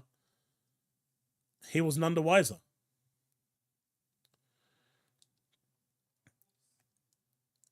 But Joel died because it made sense. Now, the second reason why it did so bad is because no one was shocked that Joel died. No one was shocked. Why? Because the whole fucking story got leaked weeks before it even came out. Don't even know what this is. Oh, no one cares about that. But the whole story got leaked weeks before it came out. That was a thing. And it was pretty disappointing. You'll order food? Damn, man, that's it. You need to send me that address. I'll be there soon.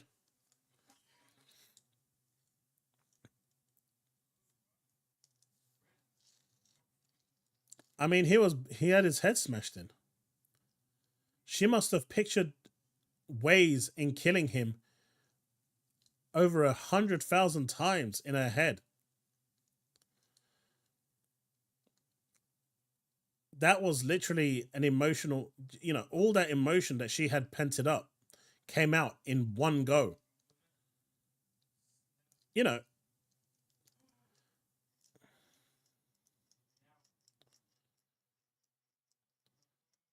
The first one ended with the end of the world.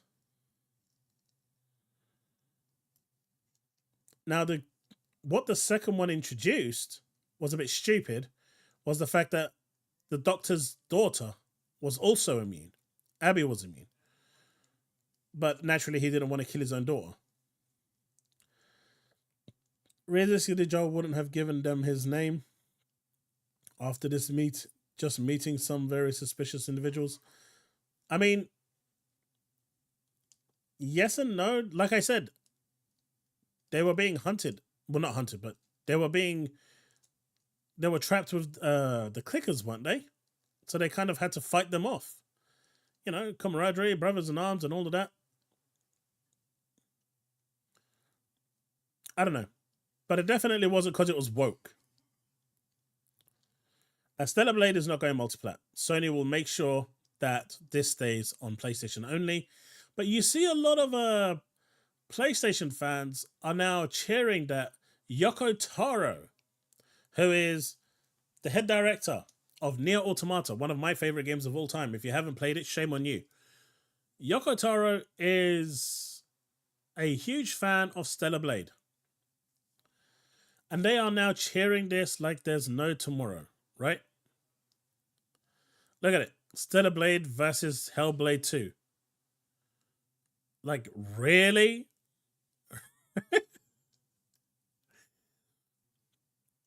Now, what do we know? I've played about 10 hours of it. I bought it. I started streaming it. People didn't like watching it. I stopped streaming it. And then I went and played something else and never really went back. I do want to go back to it, though. Now, what is the number one thing that Yoko Taro said was the inspiration behind the creation of 2B? What was his inspiration?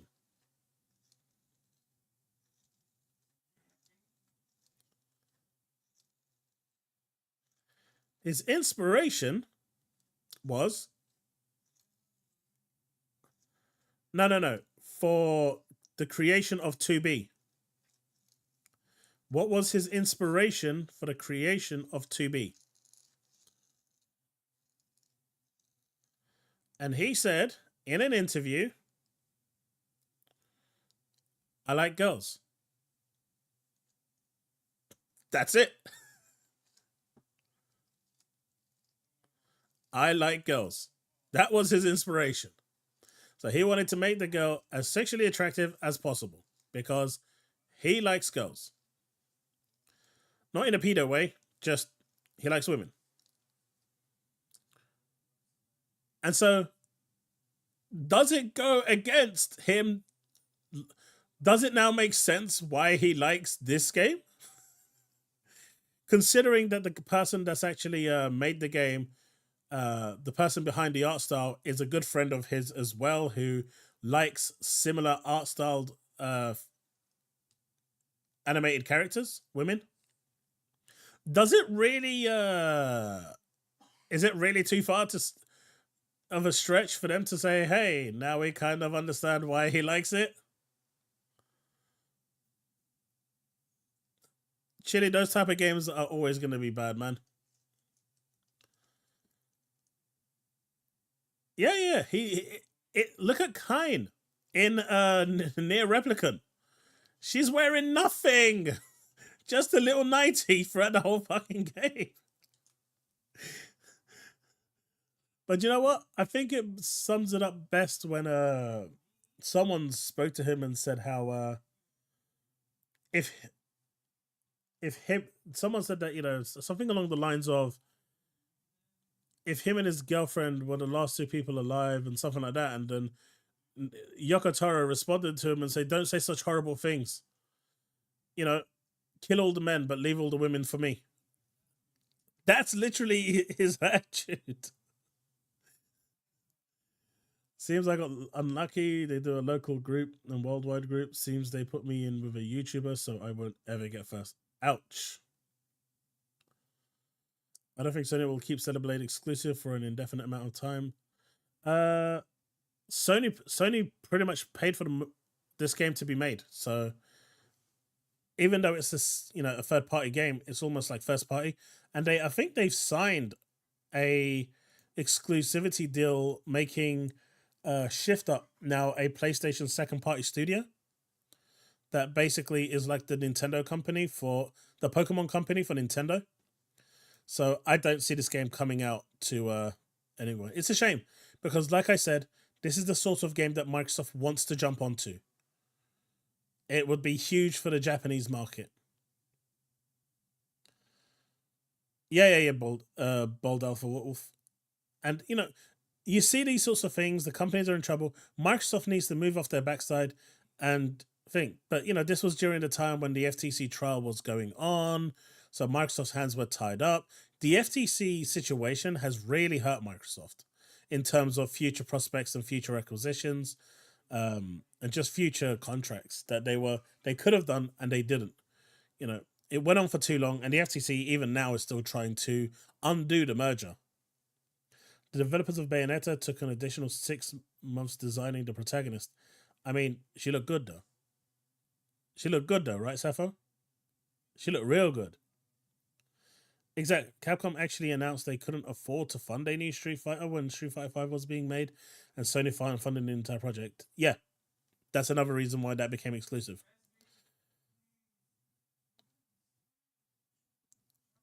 But it'll be interesting. The one thing that I am really worried about this game, Shift Up released a new trailer.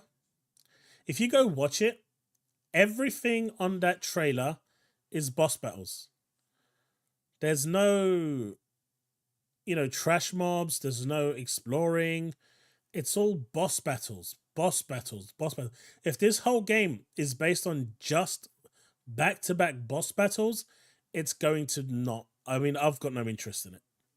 Even if it is a really hot waifu, I've still got no interest in it. I mean, I need a substance of a game there, not just that. Is drinking that same Sony comatose. On top of that, Microsoft is also taking Sony to court. Yep. Microsoft needs to start competing for these third-party titles. They do, Bold. They do. So it's going to be a boss battle game. I know some games do that, but I don't like that. No, neither do I, Leaf. Neither do I. I mean, that's what I've seen from the trailer. You know, trailers can be misleading, as we know. That's what I've seen from the trailer. I don't like it. But I'm hoping that's not going to be the case. I hope they were just trying to just show off the different bosses and the different arenas. But time will tell, right? 2024 is going to be interesting. But I'm still keeping a close eye on this because I've got an interest in... Well, I like Nier Automata. Nier Automata is up there as one of my favorite games of all time. It is phenomenal. From music to gameplay to story, it was great. So I'm hoping it will do well. Well, at least it will deliver. This one might be more up your guys' street. Near producer Yusuke Saito teases a reveal for his next project in 2024. I'm working hard. Will I finally be able to announce something new? Or will I not?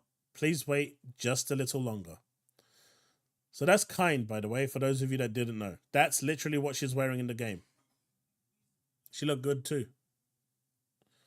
I'm still downloading the PC Final Fantasy 14. Had to stop for a bit, but my internet is taking 12 hours to download it. Why 12 hours? Jeez. That's a long time. What's wrong with your internet?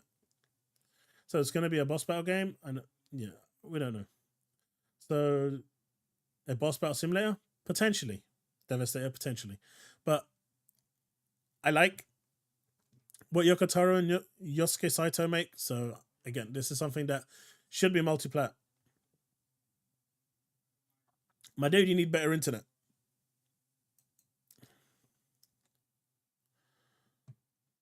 So this one over here, listen to what he says about Nintendo.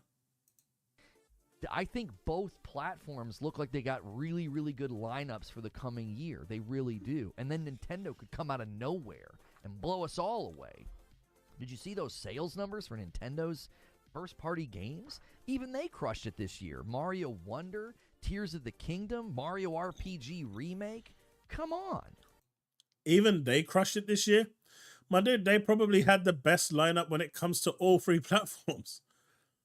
Fire Emblem, Metroid, Kirby, Bayonetta, Advance Wars, Zelda, Pikmin, Pikachu, Super Mario Wonders, Mario RPG. They had literally a game every month that was a banger. Every month.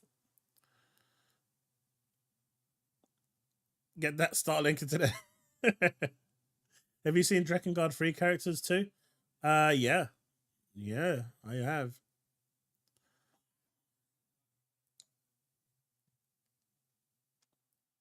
You know, this is like, and he was saying like, he's basically saying that, you know, oh, even Nintendo did well. Like Nintendo hasn't done well for like every year it's been out except for the Wii U.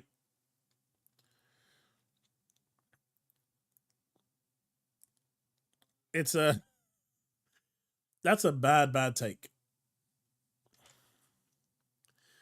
So there was this one over here, right? Which I thought was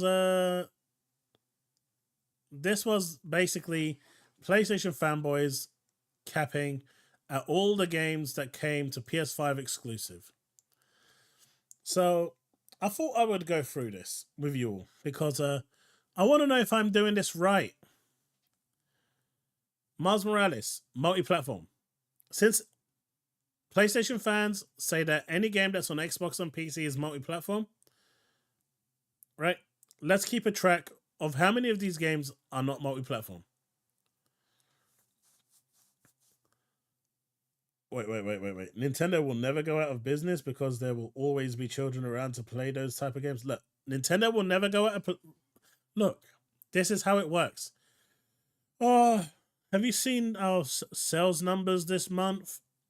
What's wrong? We're like 600% above projected numbers. Yeah, but I was hoping for like 800%. Okay, so what we want to do is, you see that Nintendo Switch you got? Color it red and put the letter M on it. That will get you your projected numbers. And then all Nintendo fans go and buy that limited edition Mario console. And then 5 months later, make it a different color red, give it a different Mario name, and put an M on it, and then they'll go buy that too. Talking about Nintendo, I managed to dig my N64 out in my parents' loft. Still need to find the rest of the games though.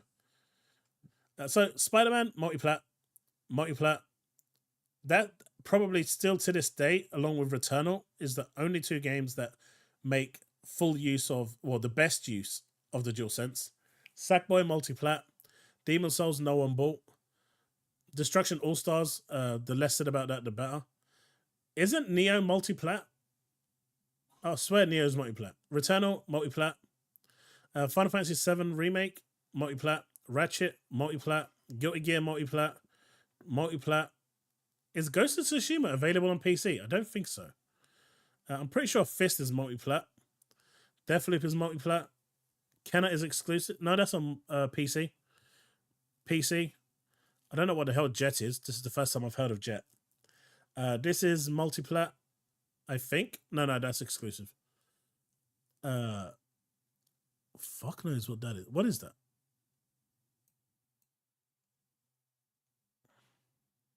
Five Nights at Freddy. I'm pretty sure that's multiplat. Endwalker's multiplat. Uncharted multiplat. Sifu multiplat. Horizon exclusive. Babylon's Fall Dead. Gran Turismo 7. Returnal. This I think is multiplat. Never heard of this, but I'm gonna guess it's multiplat. Ghostwire multiplat. Neptunia's multiplat. Vampire Masquerade multiplat. Salt multiplat. DNF is available on PC multiplat. Strays multiplat. Lost Epic, I don't know. This one is multiplat. Gigabash, I don't know. Roller Dome is multiplat. I think that's Earth Defense Force 6, which is multiplat. Multiplat. Tomorrow Children, I don't know. Valkyrie Elysium, I think is exclusive. God of War is exclusive for now. Larian is... Well, not Larian. Laris. Well, Wise 8 is multiplat. Do Not Open. I don't think anyone cares either. Valkyrie Profile is multiplat. Forspoken multiplat. Season multiplat. Multiplat. I think this is exclusive, but it might be on Meta as well. Horizon Call of the Mountain is exclusive. Moss is multiplat. Tia is multiplat. Exclusive. Multiplat. Multiplat. Exclusive. Viewfinder, I think, is multiplat. Goodbye Volcano High, I don't know. Eternites, I have a review on this. It's multiplat. I played it on PC. I'm going to guess multiplat. Firewall Ultra, the developers are gone. Multiplat. Soon to be multiplat with the modders hacking the game and releasing the source files on the internet. This is VR. This one is the one VR game I'm actually looking to pick up. Star Rail is multiplat. That's exclusive for now. Exclusive for now. And I don't know if Grand Blue is available on PC.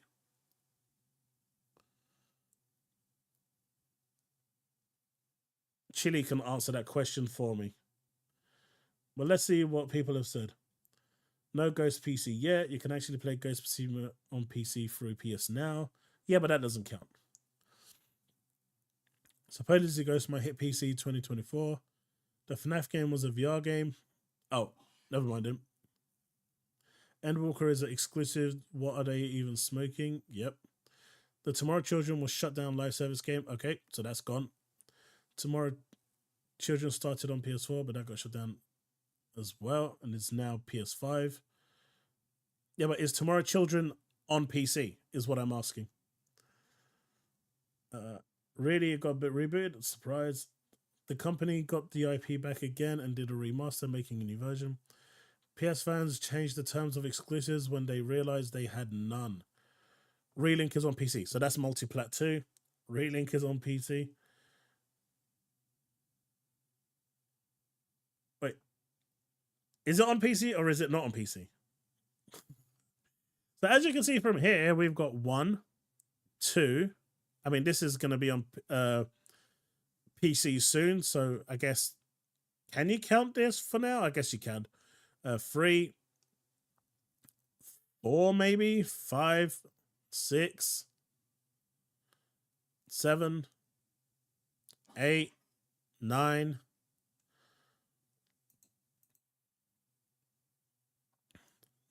10, 11, 12,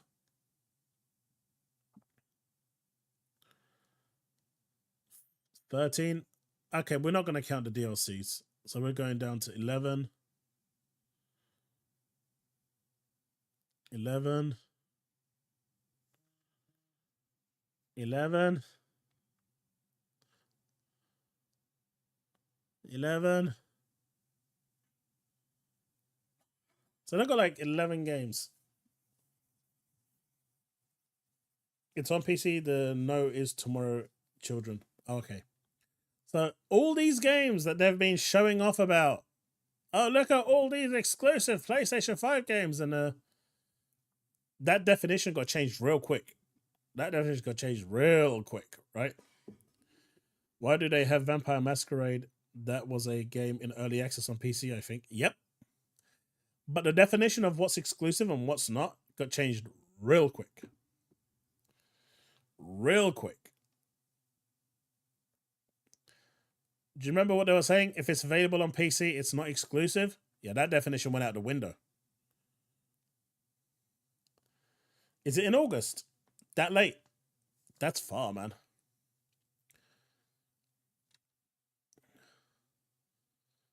No, I don't want to listen to him there.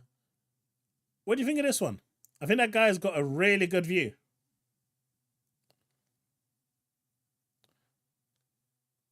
I think he's making sure he's got that perfect shot. What do you reckon?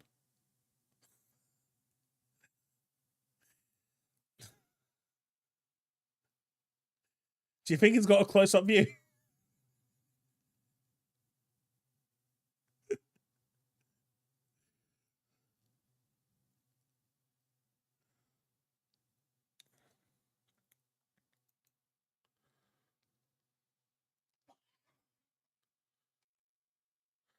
And of course, my final one. First, they were using their consoles to watch Pornhub, and now they are using their consoles to charge their toys. How can they respect it when you use it for the same thing? Just gonna leave that there for a second. Just gonna leave that there for a second.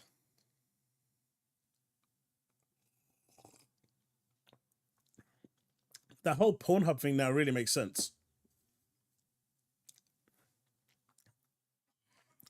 That Pornhub thing really makes sense now, doesn't it?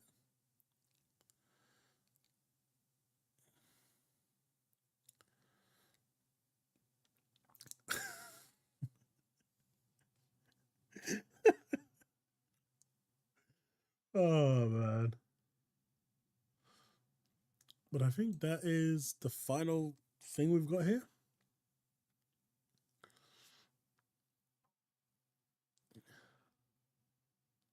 You thought that was a move controller? That is not a move controller, I can tell you. But you know, what's happened is their girlfriends have seen that, you know, they're using their PlayStation consoles to watch porn. So they figured, why not let it charge up my toys as well? I mean, it makes sense, right? Legit.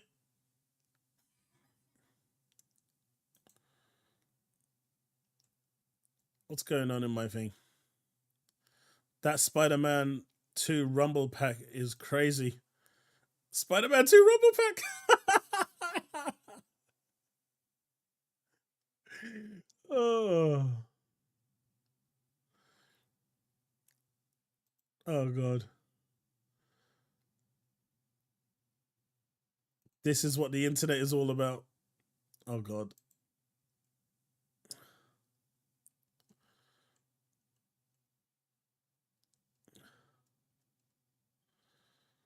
Go get some use out. What the hell? Thought that was a PlayStation move for just a that much in a month doesn't mean they're in the green. How can you not be in the green if you're making 90 million a month? Just wait, because it's coming. Jeez.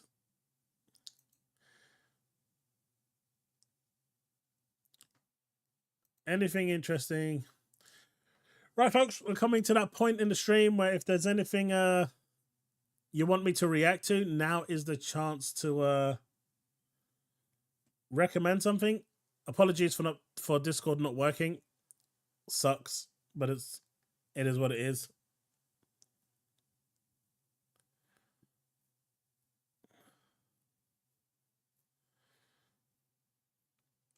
I mean, that's going to go around for ages. Unfortunately, the last trailer that I put on, which was the Zomboid, I can put it on, but I can't put the audio on because Zomboid actually got me demonetized for 20 seconds of audio from a 4-hour stream. Yeah, I'm not joking. Yeah, that Zomboid trailer that I played for 20 seconds, 4-hour stream was demonetized because of it.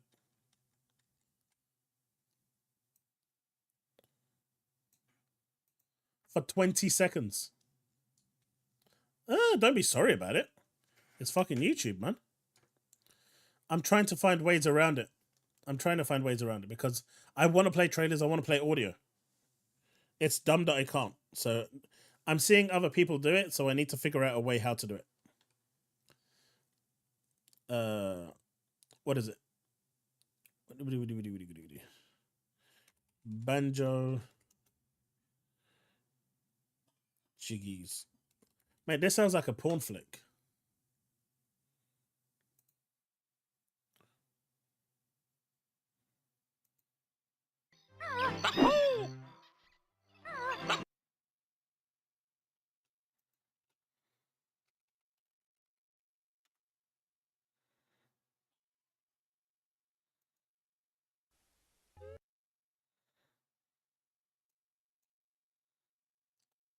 But you know, it sounds like a porn flick, right? I can see it's not. Still sounds like a porn flick, though.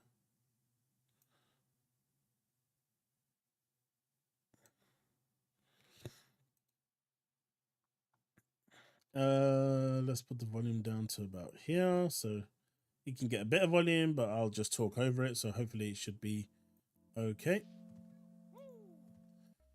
But yeah, let's see what it's like. What is this? Where's the jiggies? What's so jiggy about this? What is so jiggy about this? Yeah, I put the volume up. Just a little bit. Is this it? Jiggies in time?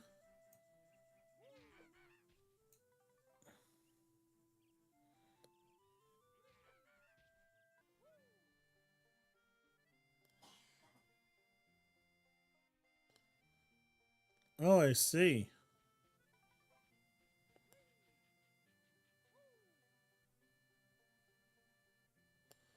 Yeah, I see it. But I really hope that the new Banjo game that they're making is going to be 3D. It's going to be cool. I think if they get it right, it could be a massive, massive win for, what is it? Microsoft.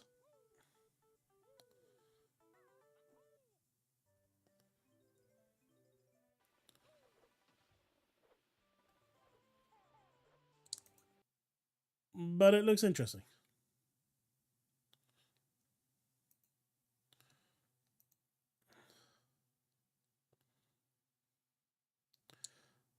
Yeah, it was from a Nintendo game. From one of the Zelda games. Oh, look at this. PS5 and Xbox using mesh shaders on Avatar. PC not using mesh shaders.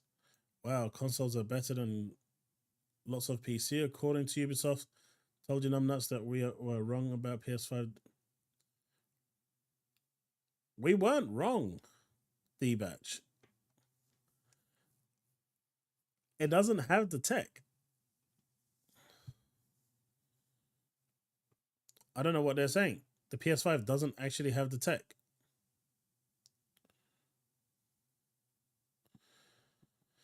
One thing I noticed is that in the world, density is incredibly high in terms of just how much vegetation there is, the leverage on the newer DX2 features, and or things brought about by RDNA, like primitive shading or mesh shading. We do, yeah, because they have primitive shading. We do ship with mesh shading on consoles, yeah, but it's primitive for the PS5.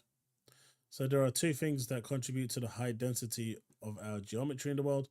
One is the GPU geometry pipeline, which is new to Avatar and supports our procedural placement pipeline.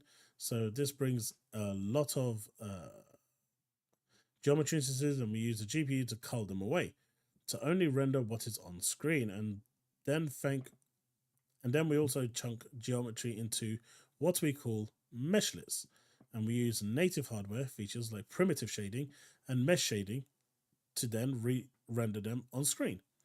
We use an additional culling pass to discard the meshes that aren't on screen. These things really improve performance for geometry rendering. So, he clearly has a reading deficiency. PlayStation has primitive shading. Xbox has mesh shading. It's here. Features like primitive shading and mesh shading. Jesus.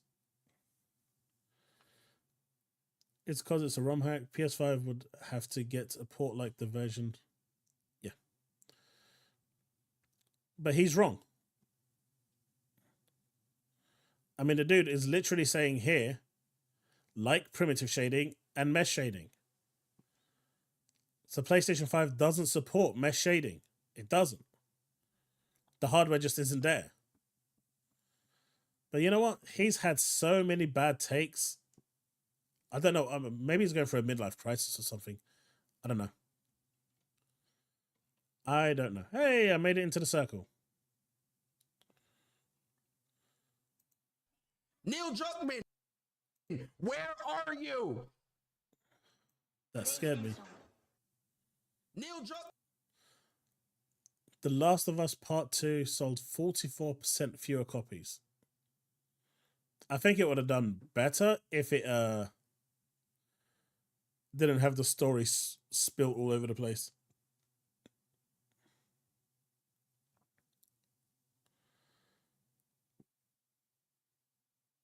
There you go, like Stellar Blade first party or confirmed exclusives.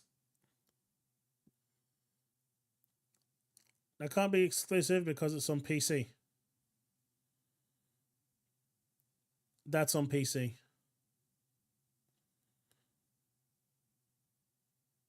I wonder if that's going to be on PC.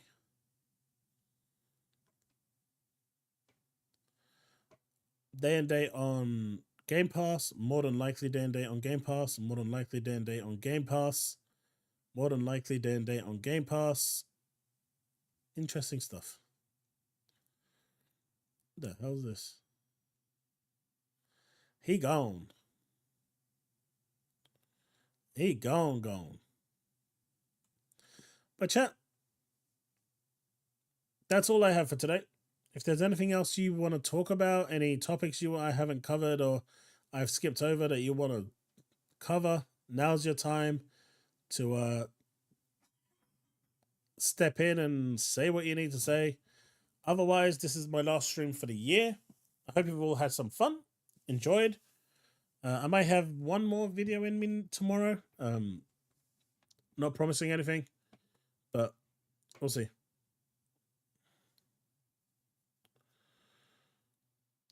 I might have looked into buying an Xbox just for Final Fantasy 14. They should be like $350, $400. If not, wait until January. They'll probably drop back down to $350 again. But you're not going to get it any cheaper than that. Man, that Tanga is he's literally looking to get himself cancelled.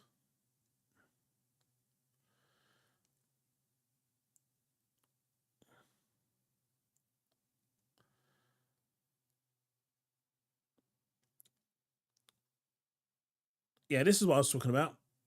The year of PSVR 2, the once thought impossible Windows Steam VR driver for PSVR 2 is almost ready to release. However, there's no one that can use it. In spite of a big demand, there has to be additional hardware involved.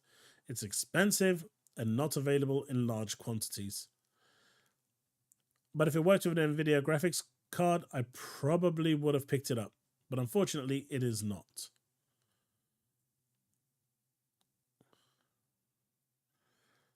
But I don't really see anything else. Have you seen the spat between Paul Tassi and Gums? That's pretty bad. And look, Chile. Caught in 8K, 16K even.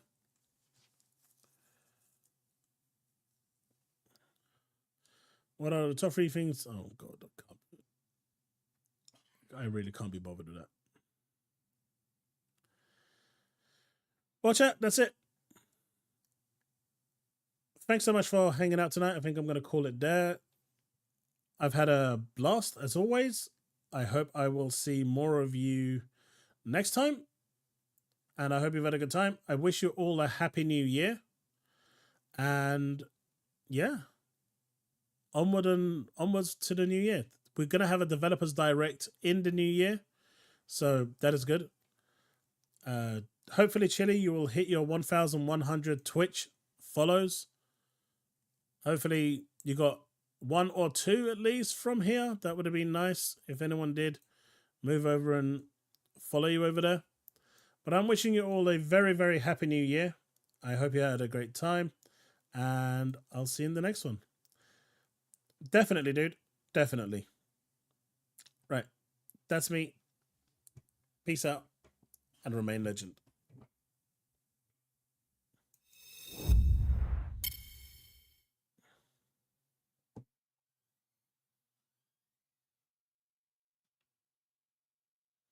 Oh, yes. Oh, yes, Leaf. Definitely. Definitely. Thanks, Gem. I appreciate it. There's my Discord again if anyone wants to join. And, of course, hopefully one day I'll actually get it working properly. So we can actually have those call-ins. Right. That's me. Remain legend, folks. Have a happy new year.